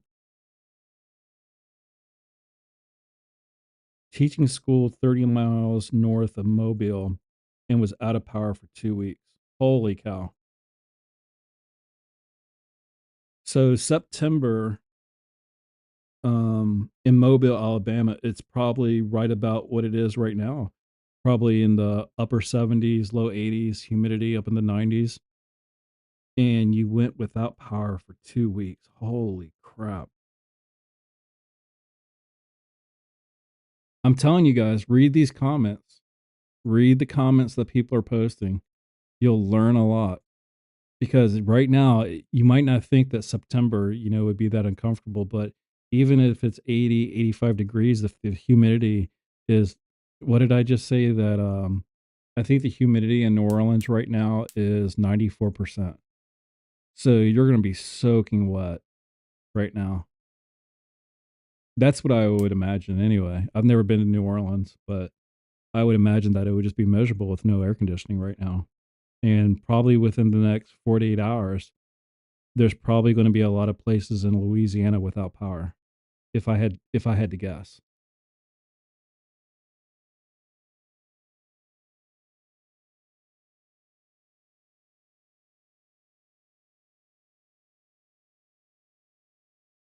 Mm, mm, mm.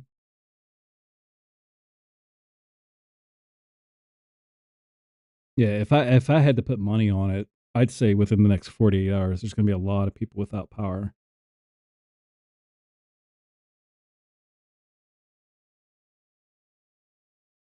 I mean, what did we say for what was it? Not Ernesto, but Beryl.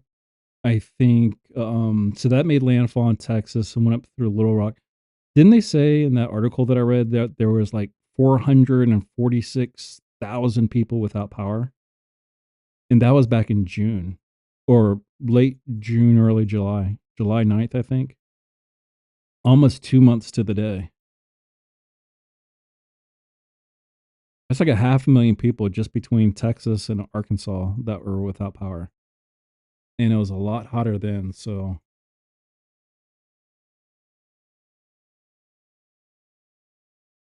man, that's making me uncomfortable just thinking about that.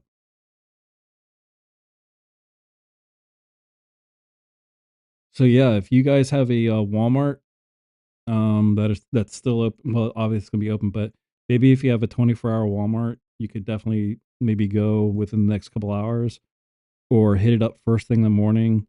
Sometimes you can find really good deals, obviously at like maybe Dollar General, any of those dollar store discount stores. Get a couple cases of water, more than a couple cases.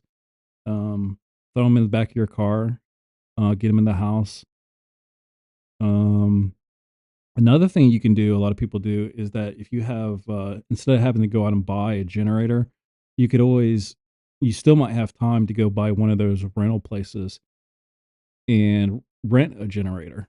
That way you don't have to come out of pocket with all the money. And they're not, if for whatever reason the power goes out and say you're supposed to return it within 72 hours, if they're not open, they're not open. They can't charge you for the days that they were closed. So just think about that. And if you do get a generator, whether or not it runs on if it runs on propane or regular gas, make sure you have plenty of that stocked up. Get some extra gas cans. Sometimes you just have to improvise and make the best of what you got. You know, so like I said, there's no reason to fear it. Just be prepared. Don't be scared. Just prepare. And again, the one of the biggest killers, in these storms is falling trees and flooding. Stay off the road. If you guys have flood warnings, flash flood warnings, stay the hell off the road. Take them seriously and watch out for the falling trees. There's not a whole lot you can do about those. There's not really a whole lot of warning, but if you have big trees, I mean, just do your best to stay away from them. Those are some of the biggest killers. But the most avoidable one is the flooding. Those flash floods and that kind of thing. So, and hey guys, if you're enjoying the streams or any liking them in any way whatsoever, if you could drop me a like, I'd really appreciate it. If you like, go ahead and subscribe, turn on notifications. We are on Twitter/X. We're also on Facebook, and we also have a Discord. All the links are in the description for the video. Make sure you sign up if you like our channel. Make sure you sign up for Twitter too. I post on Twitter every time that we go live, so you can get your notifications sent there. If the power should go out, make sure that you have plenty of gas in your car. That way you can charge your cell phones. You can just plug in make sure you got a cell phone charger that can plug into whatever outlet you have in your car, whether it be USB-C or the old fashioned kind of plug, the cigarette lighter plugs to charge your cell phones. And hopefully you can pick up cell phone coverage if the towers aren't down.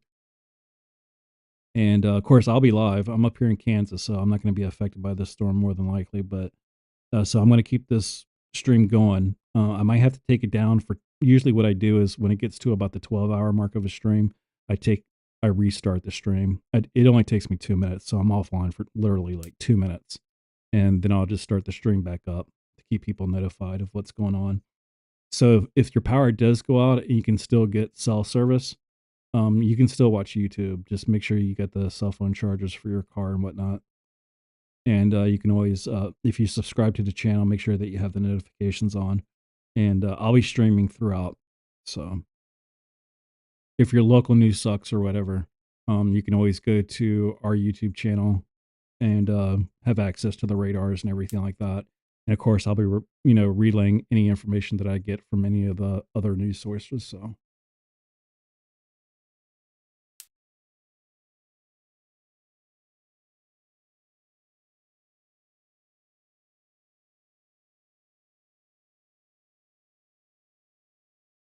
Yeah,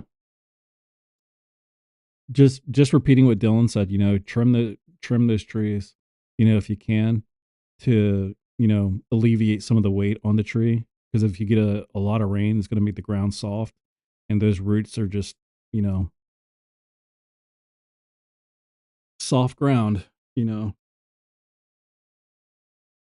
Alright, I have to stand. My watch just told me that I need to stand. I've been sitting on my ass too long, so I'm gonna get up and stretch my legs. I'm gonna let the puppy out in the backyard, let him do his business, and I will be back in about 3 to 4 minutes. I'll see you guys in just a second. Come on, puppy, let's go outside. You wanna go outside, pee? You need to go outside, or you wanna sleep? Alright, BRB.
All right.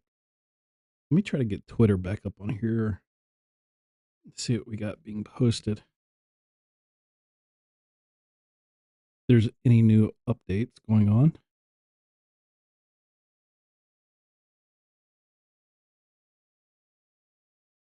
Whoa.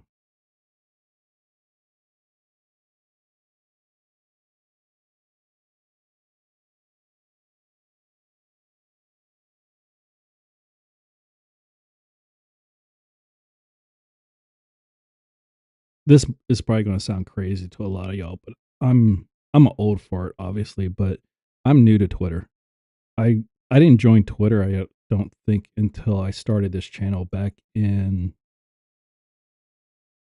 Well, I've had this channel for years because I used to use it to watch videos, obviously, but I didn't start streaming until May of this year. I think it was the last week in May, and that's when I started paying attention to Twitter because they were telling us that we should have a Twitter to communicate with folks. And now I'm an addict of Twitter. I'm constantly looking at it on my phone because some of these things that people post on Twitter are hilarious. A lot of good information too. You can get a lot of breaking news and stuff like that on Twitter or X, whatever they're calling it now. I think when I started getting on Twitter, I'm not sure if it was X. I still call it Twitter. I don't know. Um, but a lot of really cool stuff. I follow a lot of the guys that follow these storms and everything. Um, there's a lot of really good information that you can get off there that it's not on the local news. That's why, originally we started this channel is because I live out in, nowhere, Kansas. And I think the nearest news station to us is probably, gosh, where is it? I think it's probably Joplin, Missouri. So, um, that's that's our local news, and it's really far away. So their local news isn't really our local news. So our area kind of doesn't really get covered. So we kind of started this channel for our community to let folks know, when main problems that we have here is tornadoes. We're kind of hearing, I'm looking at Twitter. I can't stop laughing. We have, we have tornadoes here. So whenever there's a threat of a tornado warning or tornado watch or anything like that, we obviously go live and show people exactly, where the danger zones are and everything like that. But since we've been doing that, I've been doing a lot of research as far as like how to, get the information out to folks. Because a lot of people like me, we don't have local um, weather reports or anything like that. We're kind of left out here on our own. Let's see here. So hopefully we're having a positive effect on some folks, whether or not you live where I am or if you're in Louisiana, Mississippi, Kentucky, anywhere really.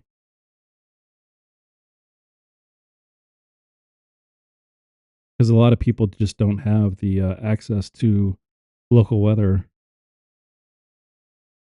and maybe you only get the weather at maybe at 6 o'clock, 6 o'clock news, 11 o'clock news, and sometimes the gosh darn the Weather Channel, and I used to rely a lot on the Weather Channel and Fox Weather, and again, they just don't really cover these rural areas, out here.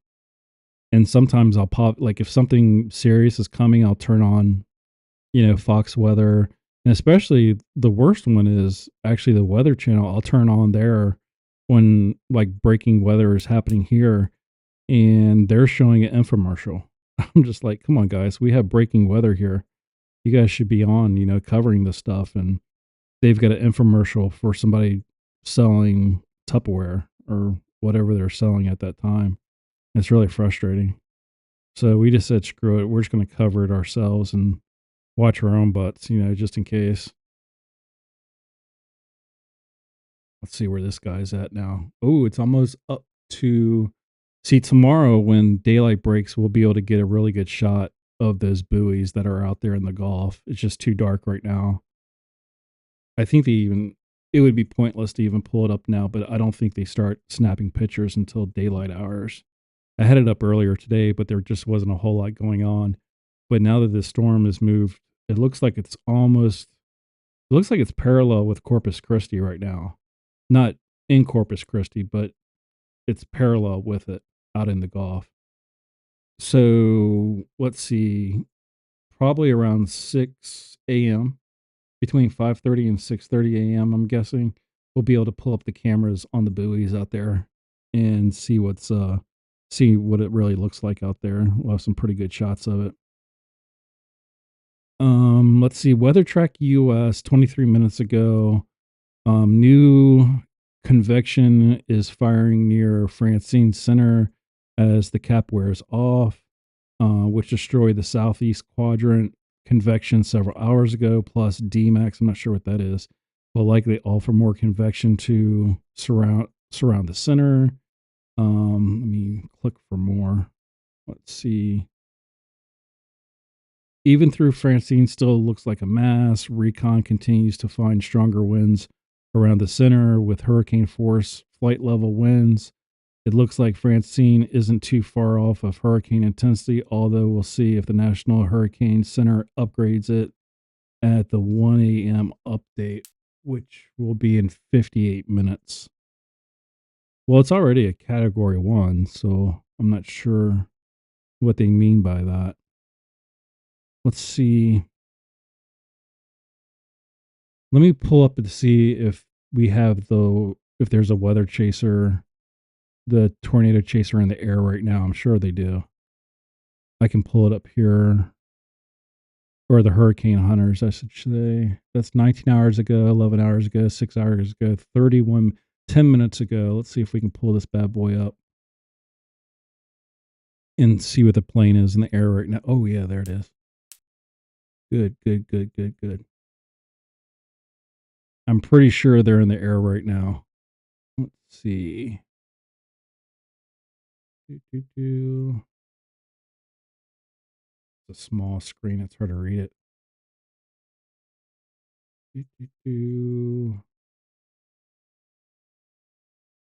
Hey, thanks for the sub, guy. I really appreciate it. It didn't tell me who sub, but I appreciate all the new subs. We're a small little baby channel, so every new sub that we get, really, really appreciate it. Again, we just started this channel back in May, so I'm a super noob. Still learning the whole streaming thing, trying to get all of it down. Wow, this thing is taking a long time to update. There we go. Let me move that out of the way really quick and see if we can get. Oops, I don't think I meant to do that. Let me click on here and see if we can get some readings. Okay, that was within the last 10 minutes. Okay, let's see if we can get some readings off this guy. Wow, it's really crisscrossing in there. Those guys are crazy. Let's see where the plane's at right now.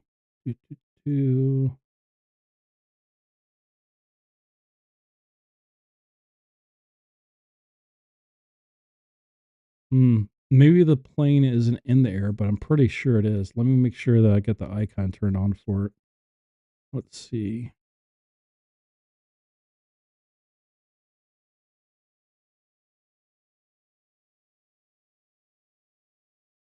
I thought I had the icon turned on. Yeah, it's on. I just don't see it.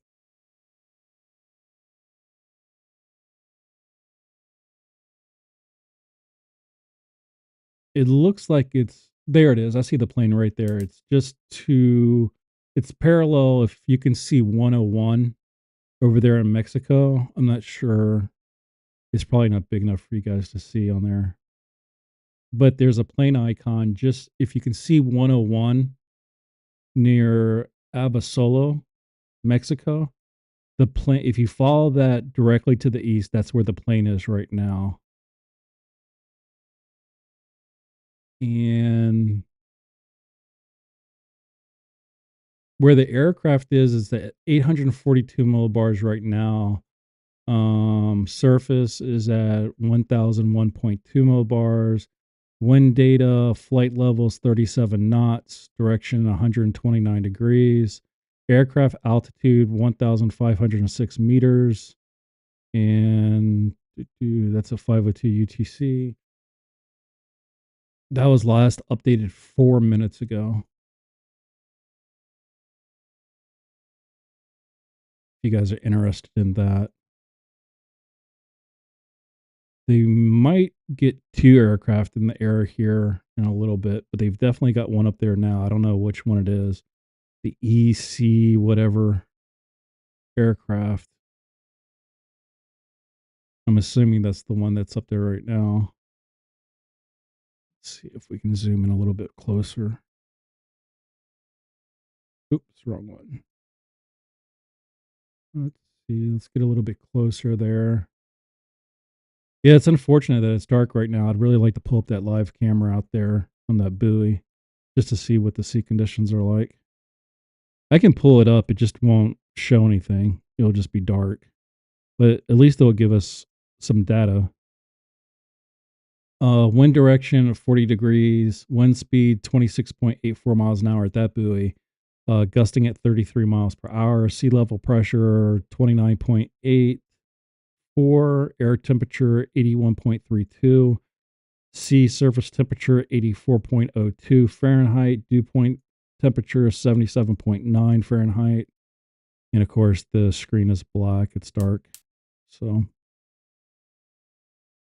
but I'll pull that bad boy up in the morning at first light. We'll be able to see what's going on out there.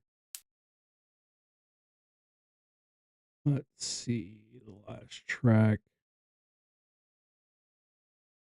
843 millibars at aircraft level. Surface 1000.7.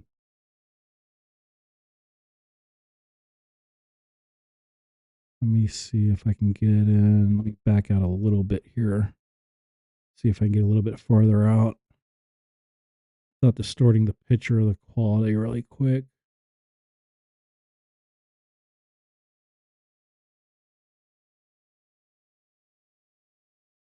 Gosh, that's really big.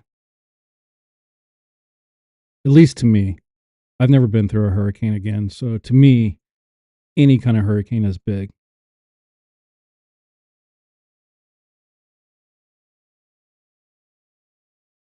All right, Samuel, thank you again for subscribing. I really appreciate it. Have a great night and check us out again tomorrow. Like I said, I'll have, even if I, when I go to sleep, I'll have the radar up and going.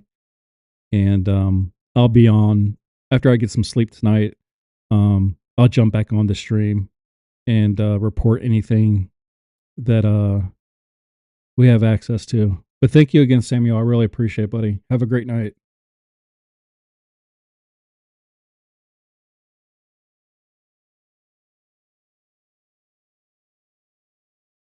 I'm going to try to get as much sleep as I can tonight because I think obviously tomorrow night and into Wednesday is going to be a long day. So I'm going to try to get as much sleep as I can. So it's just 9 minutes after midnight Central Time. If anybody has the way we usually do the stream is that if somebody needs a local a look at their local area, you can just type your name and or not your name, sorry, just type your city or county and state into the chat. Right now, obviously, we're looking at the hurricane, but if anybody needs a weather report for their local area or a forecast for tomorrow, just type your county or city in chat, and I'll be more than happy to look at that for you. Right now, the direction of the storm is north northeast, heading towards, if the projections are correct, right towards the center of Louisiana right now.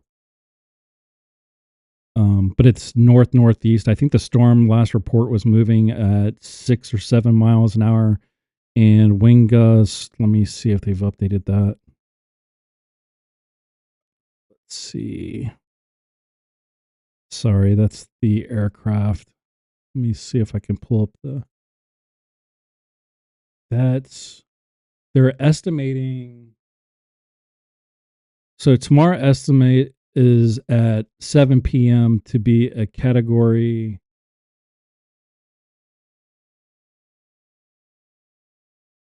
7 p.m. tomorrow. They're saying that it's still gonna be a category 1, wind speed 90 miles an hour, gusts at 115, moving northeast.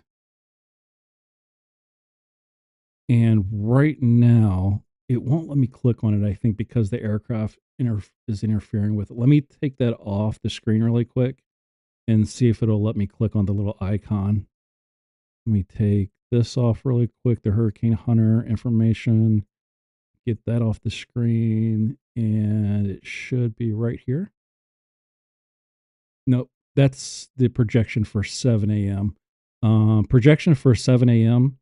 is 75 miles an hour and gusting at 90, moving north northeast. And currently, um, well, I don't know about currently.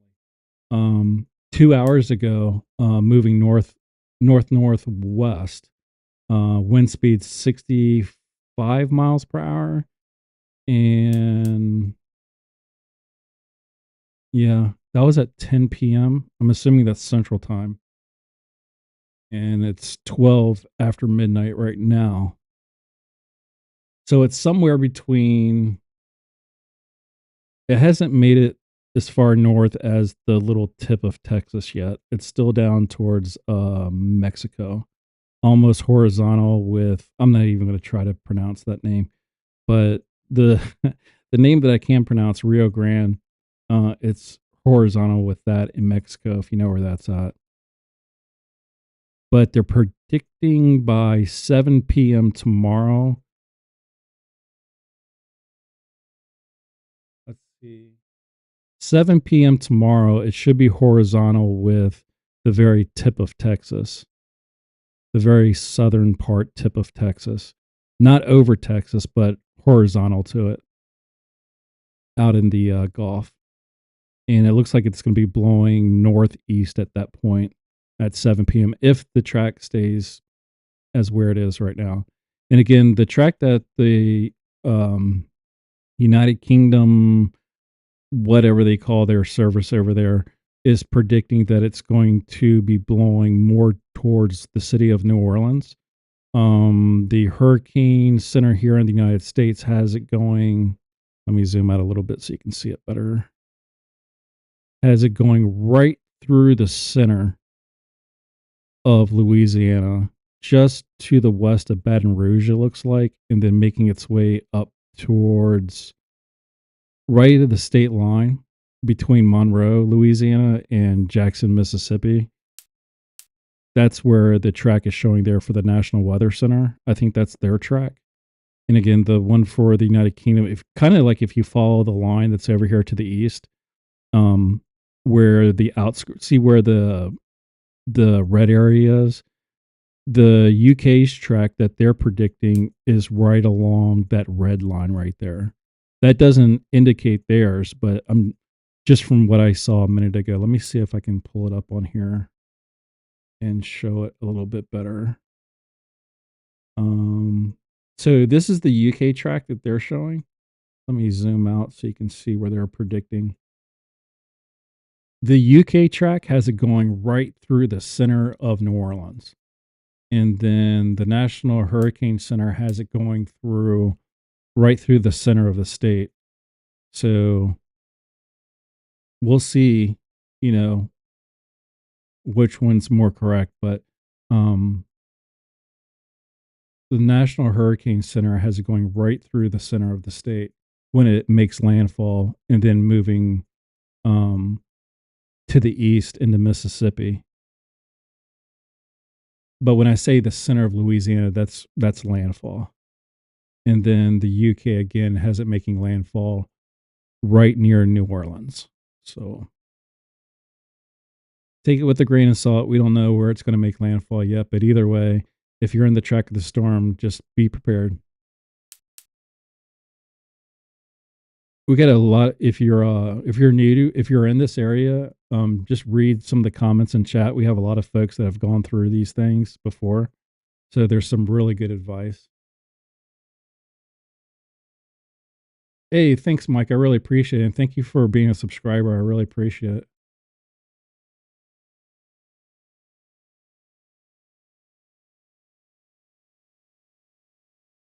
Oh, wow, you're out in Wyoming. Okay.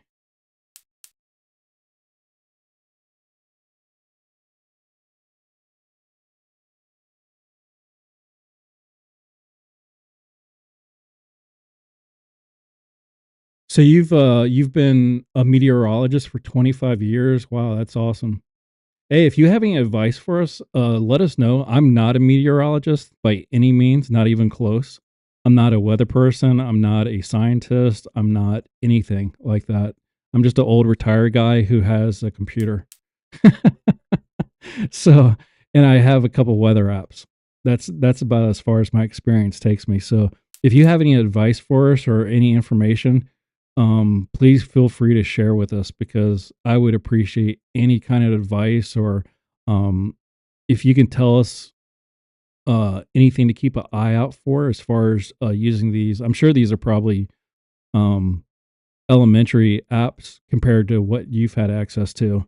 So please let us know or let me know because I'm learning on the fly here. I'm just kind of like I was telling the folks before. I live in southeast Kansas, and the nearest weather news weather source that we have is all the way over in Joplin, Missouri, which is probably about an hour and a half from here. So that's originally why we started this little channel back in the end of May, because we were getting a lot of tornadoes and everything, and we just weren't getting the warnings or any news reporting on our little area out here. So we had to start checking it for ourselves, and we just decided to go live on YouTube and get the information out there for our little community that we live in. And since then, when we don't have you know any emergency weather going on here, I just start checking out other areas in the country and hopefully passing along some information that'll help folks out. That's at least our hopes, anyway, or my hope that I can pass along some kind of helpful information to somebody, or even if it's just entertaining them, they can just watch me and laugh at how bad I try to pronounce these names of these towns. That could be entertaining in and itself. But I have no meteorology experience or scientific experience or broadcasting experience or anything. I just have a webcam, a microphone, a computer monitor, and a little computer. So that's what I'm rolling with.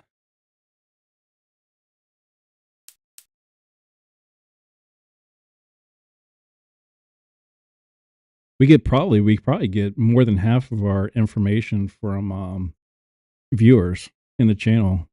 People typing stuff in chat, letting us know what's going on. Like Mike and Samuel and Lisa and Dylan, giving us reports of what they're seeing and what they've experienced. Um, down in growing up down in Louisiana, Lisa was telling us that she, lived through Hurricane Katrina and was giving some really good advice on things that people probably need to have on hand. Should their power go out, that kind of thing, making sure they stock up on cat food, dog food, medications that you might need if the pharmacy is going to be closed.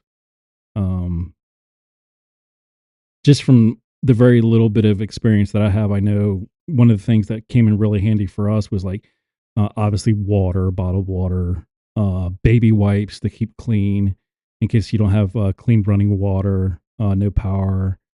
Um,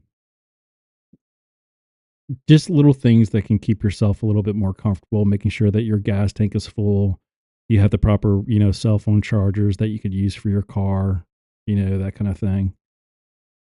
Just little things like that, because it's going to be rather uncomfortable. I think when I checked the weather down in New Orleans about 15 minutes ago, I think the temperature it was about 79, 80 degrees, but the humidity level was at 94%. For me, that's bad. I don't know, maybe the people down in New Orleans and Mississippi, those folks are accustomed to that if they were to lose power. For me in Kansas, if it was, in the 80s and 94% humidity and no air conditioning, I would be dying. I would just be like, I would be, I would be very uncomfortable.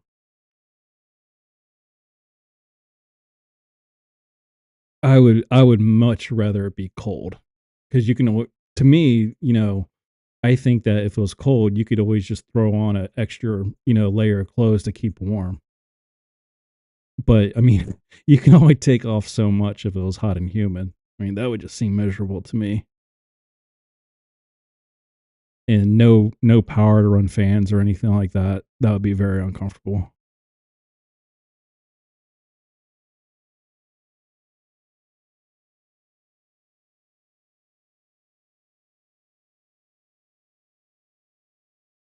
Oh heck yeah! If you've got family down in near Mobile, Alabama, yeah, they're probably going to see a lot of rain.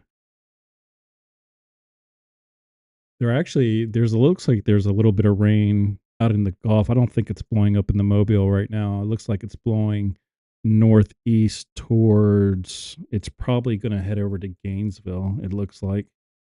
I don't think it's going to hit Destin, Okaloosa County, Panama City. I don't think it's going to hit any of those areas right now. It looks like there's a little bit of rain blowing into just southwest of New Orleans right now. Looks like it's coming ashore right now. It just came ashore. That's southwest of New Orleans.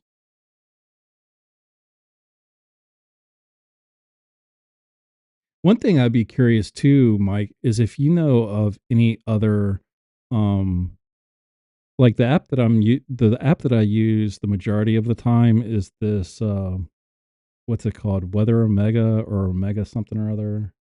Radar Omega. That's what it is. And then one of the other ones that I use is called Radar Scope. I don't use Radar Scope as much. I do have it up on the screen right now, just to zoom into some areas. But if you know of any other, kind of what I've been looking for is a website or a notification system that updates like by the minute when something changes, like a weather alert system or something like that, even if it's like a website that you can go to. I remember back when I was in the military, we would get back then everything was printed. It kind of like came across almost like a fax machine kind of thing, and it would like show you the hour, the minute, the second, and then it would have all the different notifications. I don't know if there's something like that that we have access to on the internet, that has alerts that pop up. Because sometimes I notice that, it's the Radar Omega app is pretty good as far as like over here. It has a little drop down menu with the different warnings that, like over here, you have the hurricane warnings and whatnot. But I notice sometimes it seems to catch all the major ones, but sometimes we'll get somebody like say somebody in Montana type in chat saying, "Hey, we're getting like baseball size hail here" or something like that. And I can, if I'm looking at a single site radar, for example, in the Dallas Fort Worth area, and I'm not looking at say Wyoming or something like that, there's no notification, especially if there hasn't been a severe thunderstorm watch issued for that area, but yet they're still getting baseball size hail. I would be like to have some kind of website that would, give us notifications, by the minute of things that pop up like that. And I don't have enough experience at this to know of all the different resources that are available to us out there.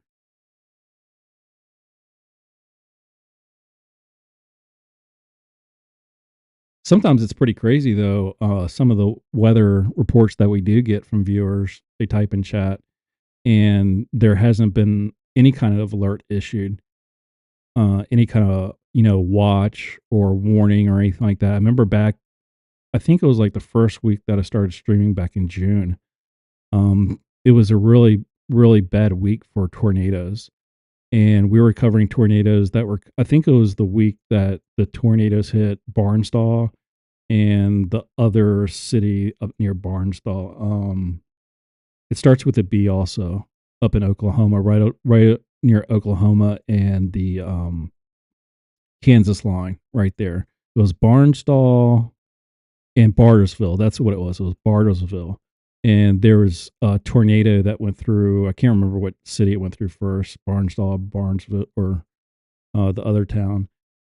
And, basically at the same time, we were all focused on Oklahoma, and there wasn't even a tornado watch issued, I don't think, for, I think it was Kentucky that night. And we ended up getting a tornado through Kentucky, and it was just like, it just hit. It was just like really fast. And it popped up on our screens that something was going on in Kentucky. And sure enough, they had, I forget if it was a EF3 or EF2. I'd have to go on Wikipedia and look that one up. But it just seemed like we didn't have any warning for that.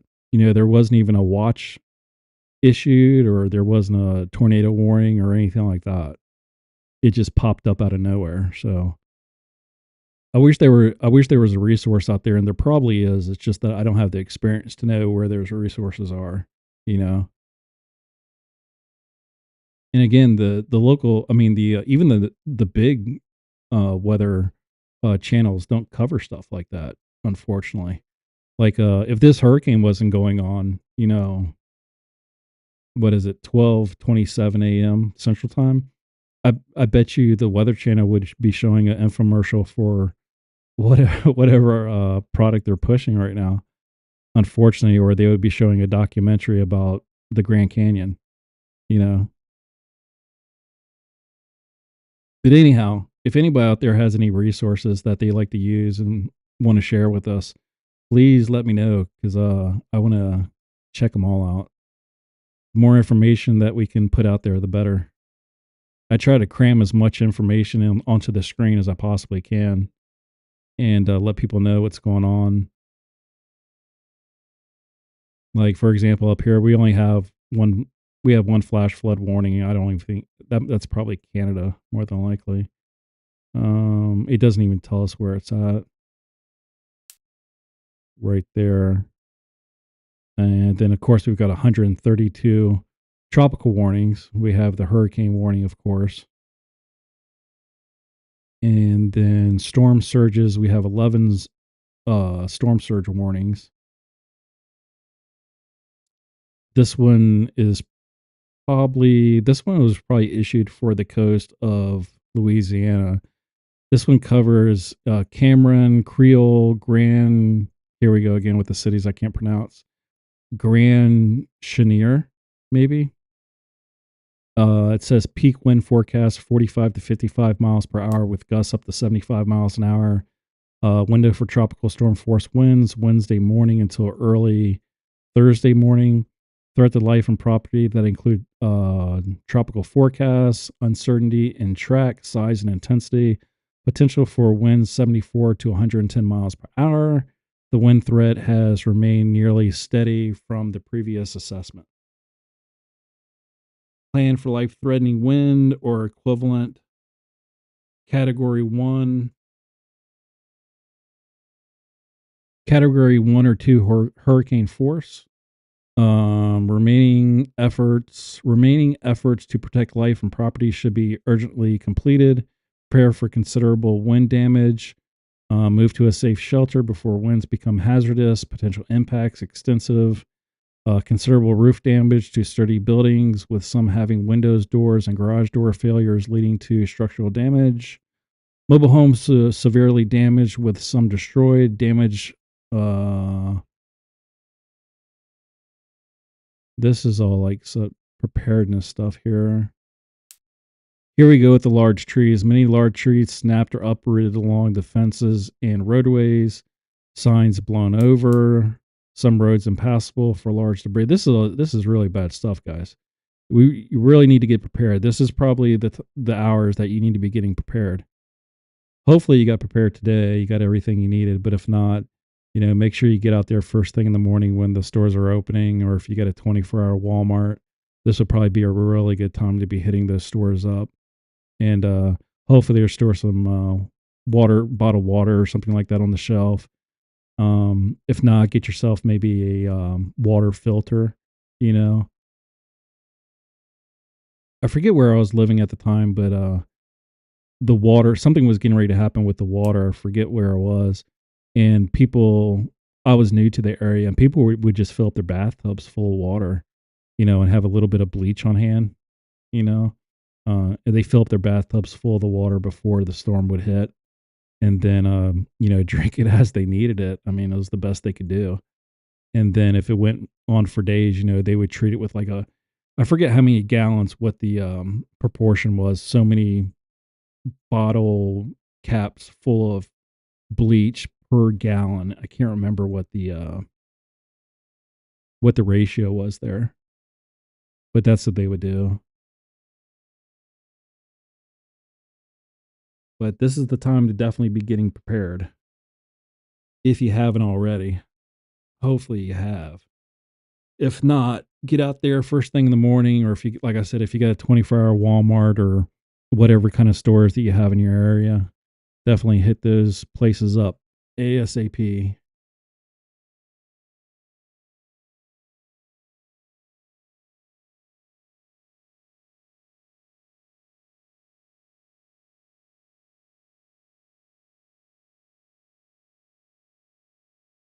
See, this is another thing that I really wish the app had, is that it would list the names of the counties up top instead of having to read through the whole thing. I th- I thought it was only for, I thought the continental US they would put the names of the counties in there. I know they do mainly for like tornado warnings, severe thunderstorm warnings, that kind of thing. They usually do that. This is only like the second or third time that I've had to come over to the tropical side. Well, probably the fifth time this year since we've had the either tropical storms or hurricane warnings. Let's see. This is the storm surge watch. Diamond Head, Waveland, Bay St. Louis, Klin or KILN, Burlington. Yeah, that was issued. That must have been issued way earlier today because the wind speeds are a lot stronger than what those are giving us here.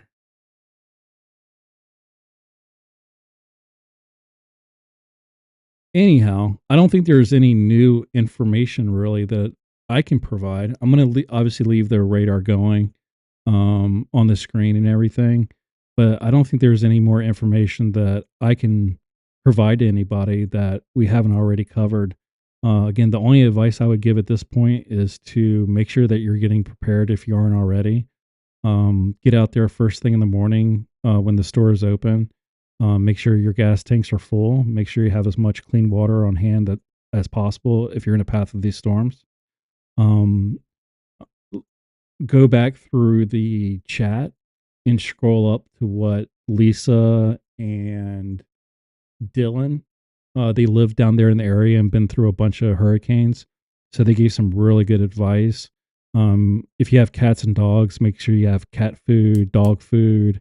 Make sure you have your medications, clean water.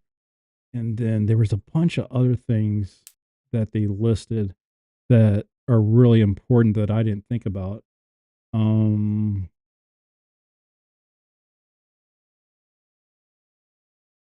let's see, what else was there? If you have a generator that either runs on propane or gasoline, make sure you have plenty of that. Oh, here we go. She listed cat food, dog food, charcoal.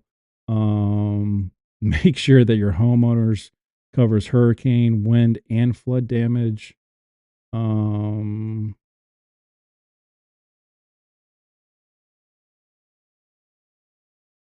and if the power does go out,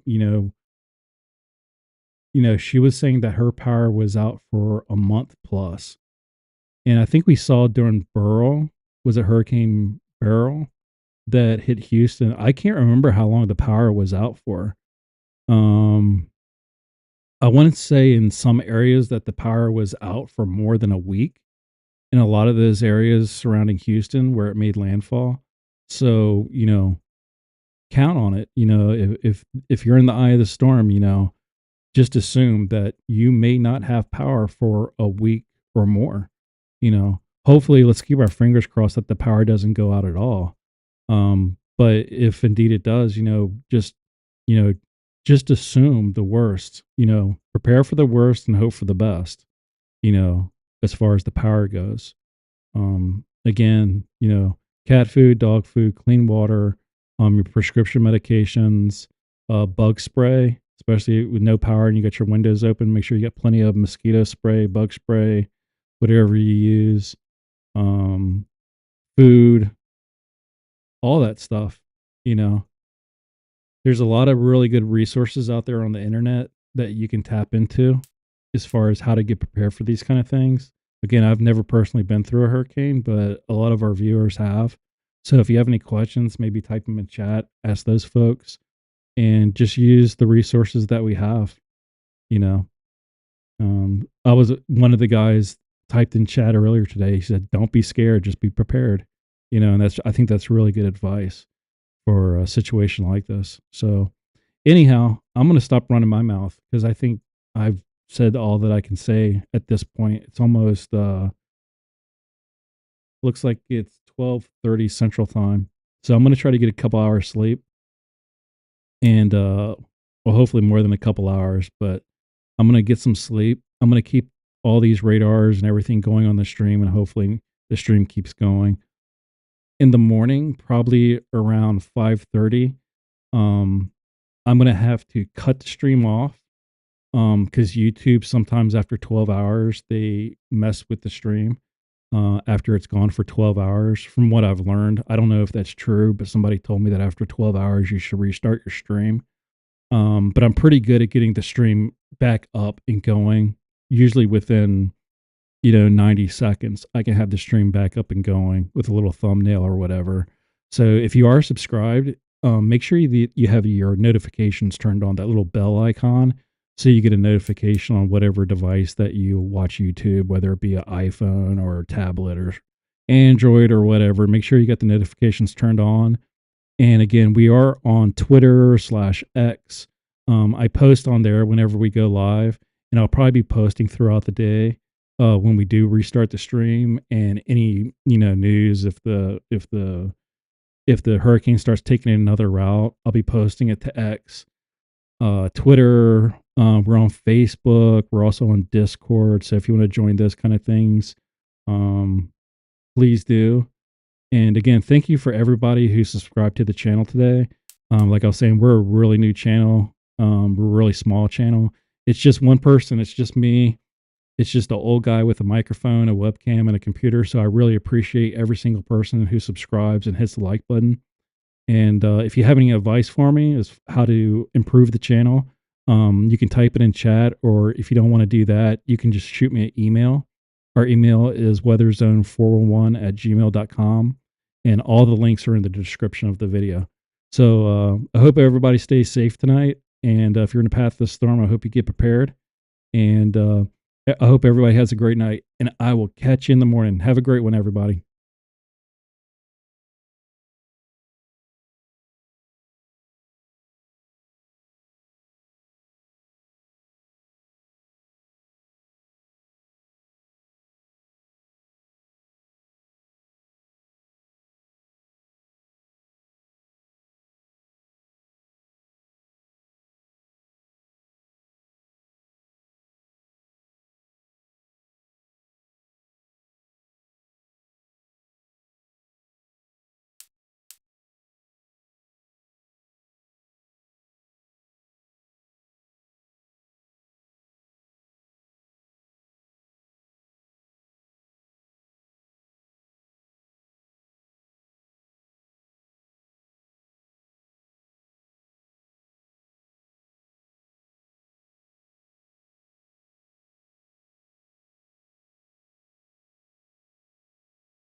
Hey, what's up, Adam? Yeah, I could definitely go back to bed for a few hours. I am exhausted, man. I don't know. I lost my voice last night at some point. I can't remember when. It's feeling a little rough this morning.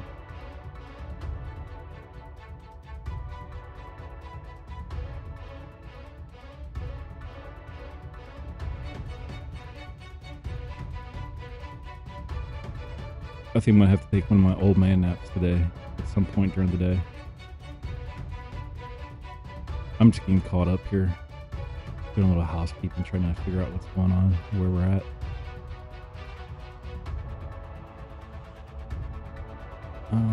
Let's see.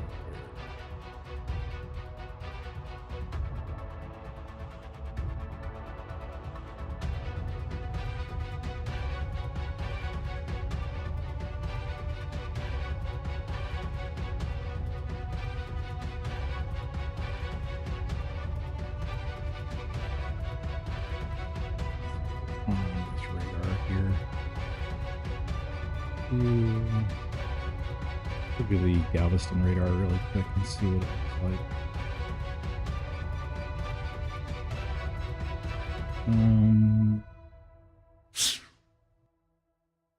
There's the Corpus Christi.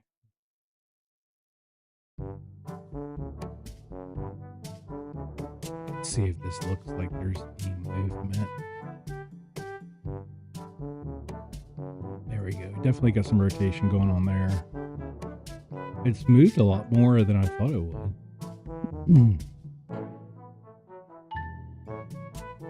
It was moving at such a snail's pace, I wasn't sure.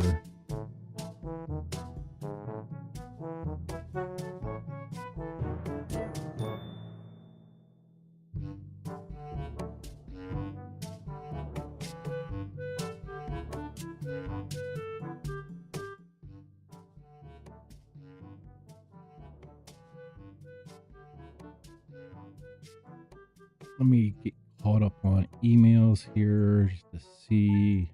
Bear with me.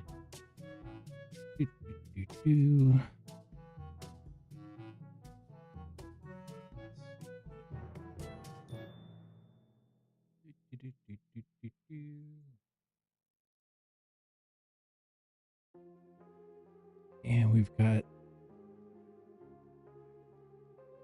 mostly scam emails.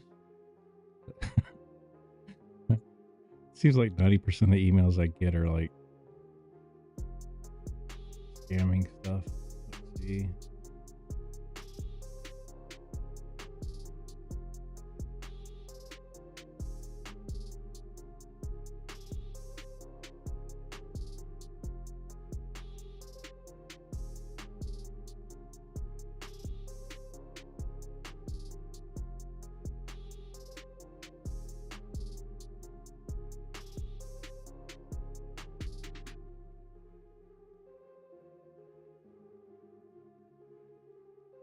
You always get these emails from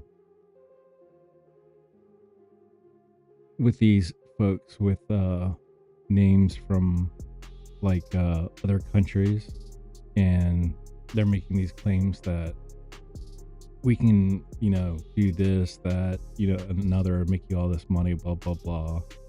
And it's like it's so obvious that they're like computer generated emails.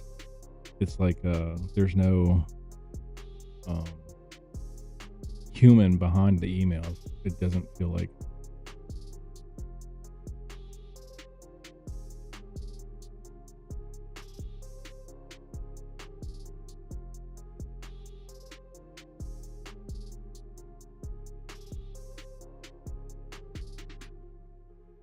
Kind of funny.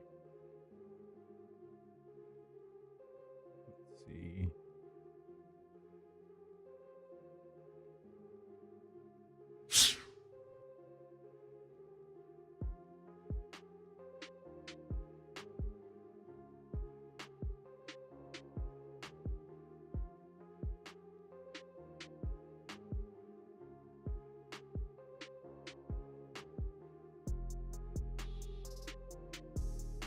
Oh, I got an email from Amazon. the associate program. It looks like they're doing a special right now for members. It says here that from August 12th through, wow, this email is like a month late. August 12th through October 31st. They're doing a special for a program they call Prime Student. If folks can be eligible up to 50% off for Prime memberships. They get a 6-month trial, etc., etc. I'll have to check that one out and put the link in the description to the videos because that's a good deal.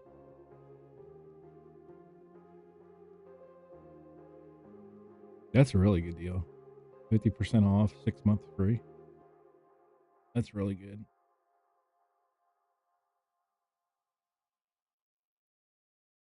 Heck yeah, if I didn't already have one. Ooh.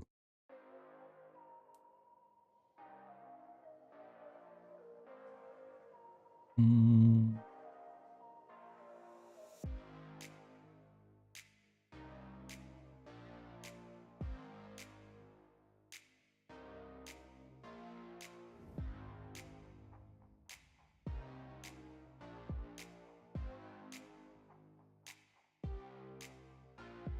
That's good. What up there?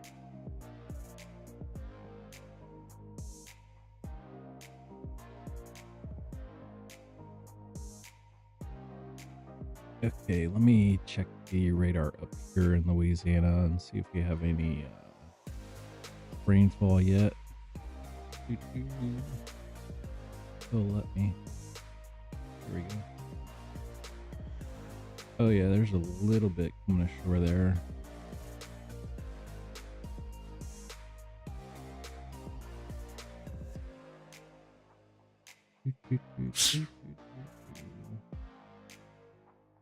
Yeah, it looks like they're starting to get a little bit of rain up there.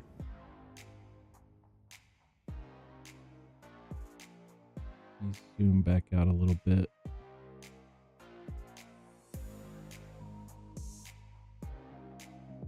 I wouldn't call it heavy rainfall. It's more like light to moderate right now. Not bad.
Oh, wow, you've got family in New Orleans, and they're leaving today to visit family in Texas to avoid the hurricane. That's probably a good idea if you can do that.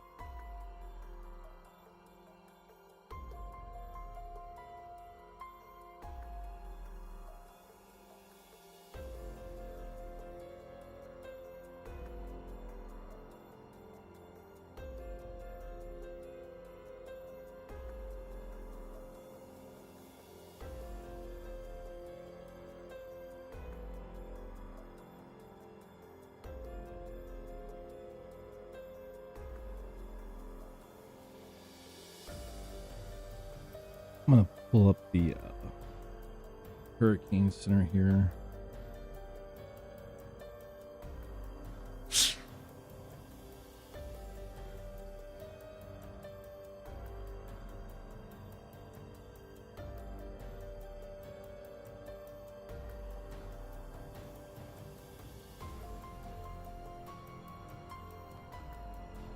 See what's new.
Yeah, Adam, I forget what time it became a Category 1 yesterday. It was sometime in the afternoon, I'm pretty sure. I don't recall exactly what time. Here, let me pull it up for you. Let's see. It's supposed to be a Category 2 by... Let me see if I can pull it up here. I thought it said 7, but let me check.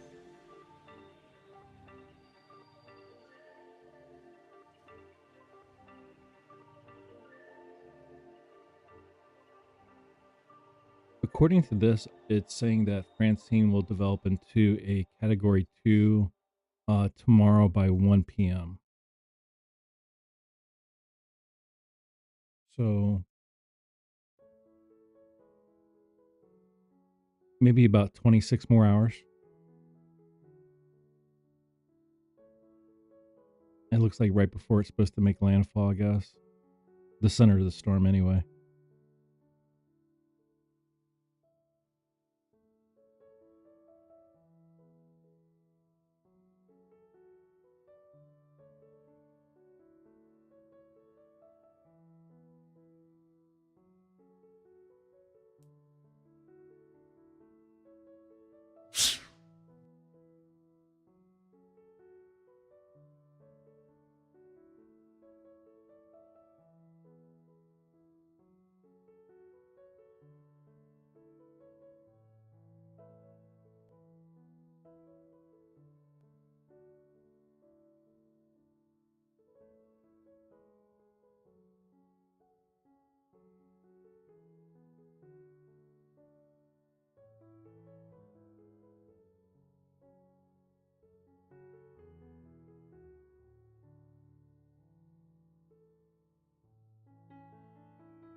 So this is, oh, I'm sorry, I thought this was the National Weather Service.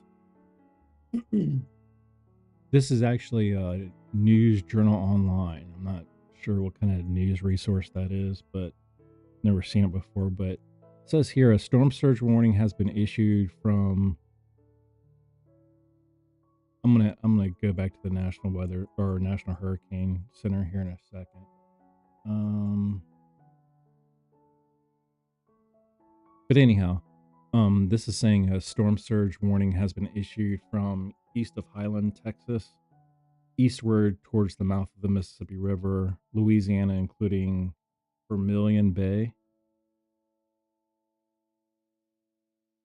A hurricane warning is in effect for Louisiana coast from Sabin Pass to Morgan City. A storm surge watch is in effect for the mouth of the Mississippi River, Louisiana to Mississippi Alabama border.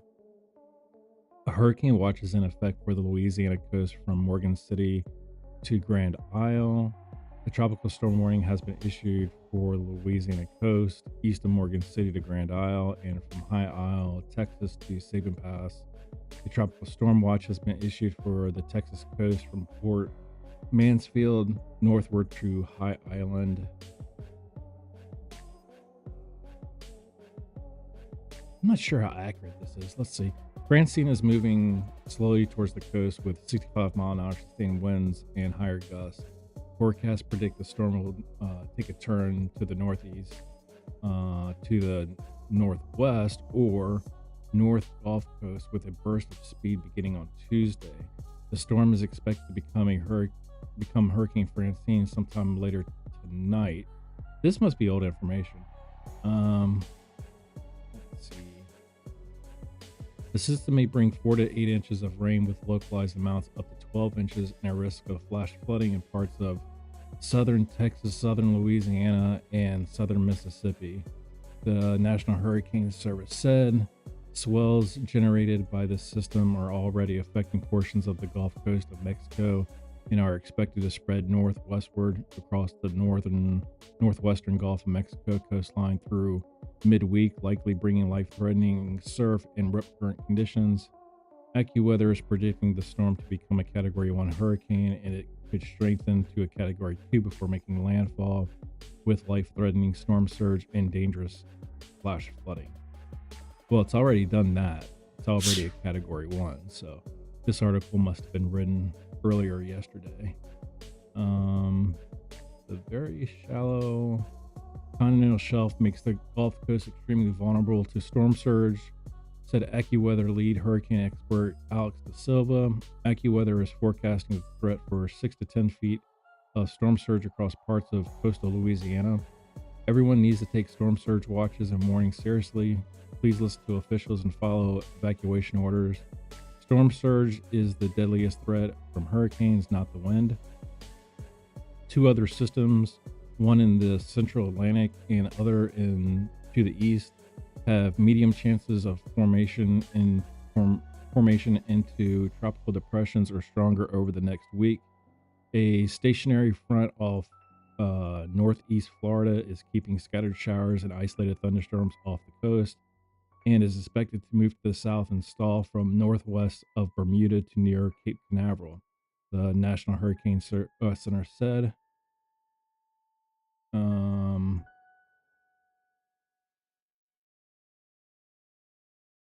Yeah, this article was written yesterday. The Hurricane Center tropical weather discussion from Monday mentioned these areas to watch. An area of low pressure moving west in the central Atlantic over waters with conditions marginally conducive for development. A trough of low pressure located several hundred miles southwest of the Cabo Verde Islands is expected to merge in a couple of days with strong tropical wave currently near the coast of Western Africa. Environmental conditions appear favorable for gradual development of the system later this week. Water temperatures in the Gulf of Mexico are extremely high, which help tropical cyclones develop and strengthen. Historically, about 2/3 of all Atlantic hurricane activity occurs between August 20th and October the 10th. meteorologist at Colorado State University, specializing in Atlantic Basin seasonal hurricane forecasts.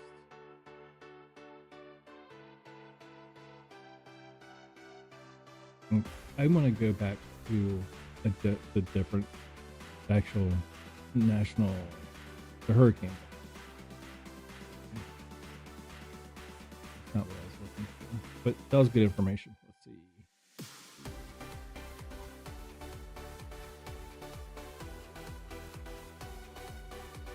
Oh, 7 hours ago.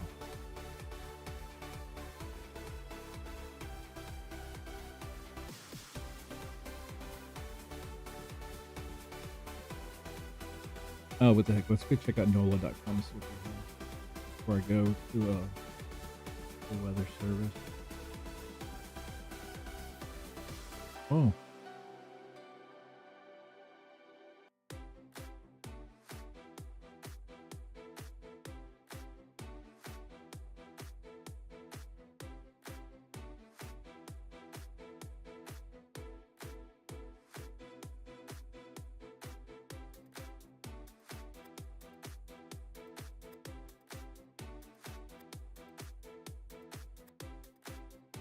What time was this published? This was 4 hours ago. This is from NOLA.com. Just giving an update. Well, I think our radar actually looks better than their radar. Oh, that's funny. I'm looking at their radar that we're taking screenshots of and posting them, and I think our radar looks a little bit better than theirs. Tropical storm Francine is strengthening in the Gulf of Mexico, as expected becoming a hurricane before making landfall in south central Louisiana. The storm is forecasted to strengthen into a Category 2 hurricane, reaching 100-mile-an-hour winds before making landfall, according to the National Weather Center in Miami. Francine is forecast to bring 5 to 10 foot of storm surge along the coast, damaging winds and potential flooding in South Louisiana. Several schools in the area have announced closures ahead of the storm, and I just got a pop-up ad. It is expected to be the first named storm to make landfall in Louisiana this hurricane season. Governor Jeff Landry has issued a state of emergency for the entire state. Follow along for live updates on Tuesday as Francine develops. 8 a.m. More hurricane warnings issued. The National Hurricane Center issued more hurricane warnings for South Louisiana, Lafayette, Upper Martin, Upper Iberia, and Upper St. Mary Parish are now included in the hurricane warning, according to a notice from the National Weather Service in Lake Charles. At 7 a.m., hurricane warning extended east. The National Hurricane Center extended its hurricane warning east along the Louisiana coast to include Grand Island. The current warning issued by the National Hurricane Center at 7 a.m. extends from Sabin Pass to Grand Isle, meaning those areas could see hurricane conditions within the next 36 hours. Preparations to protect life and property should be rushed into completion, said the National Hurricane Center. The remaining Louisiana coast from east of Grand Isle to the mouth of Pearl River, including Metro New Orleans, Lake Pontchartrain, Lake Maurepas, Maurepas, are now under a tropical storm warning. At 5:30 a.m., Iberia Parish President urged voluntary evacuation. Iberia Parish President M. Larry Richard urged residents living south of U.S. Highway 90 and other vulnerable populations to evacuate. A portion of Iberia Parish sits on the northeast part of the Vermilion Bay, which could see 5 to 10 feet of storm surge. Residents who choose to remain may find themselves without power and unable to leave the area until floodwaters recede and storm debris is removed, he said. 5 a.m. Francine expected to have significant strengthening before landfall. Tropical storm Francine did little strengthening overnight between Monday and Tuesday, but that's expected to change. Forecasters with the National Hurricane Center wrote at 4 a.m. The storm had a maximum sustained wind of 65 miles an hour and was moving north-northwest at 5 miles per hour. That motion was expected to continue through Tuesday morning before making a turn northeast and picking up toward speed. Forecasters predict Francine will become a hurricane Tuesday and eventually strengthen to a Category 2 storm before making landfall in Louisiana on Wednesday. And there's the storm track.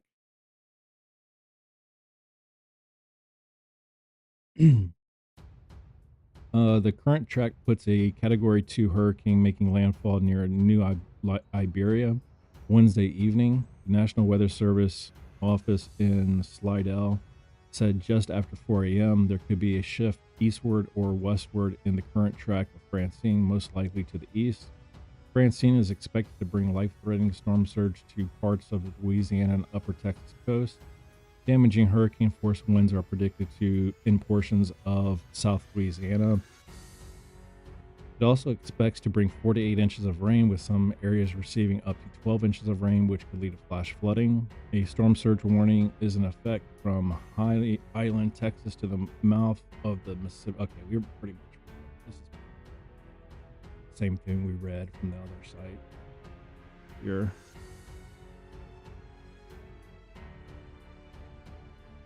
And we are right at the 12-hour mark for this stream. I'm going to go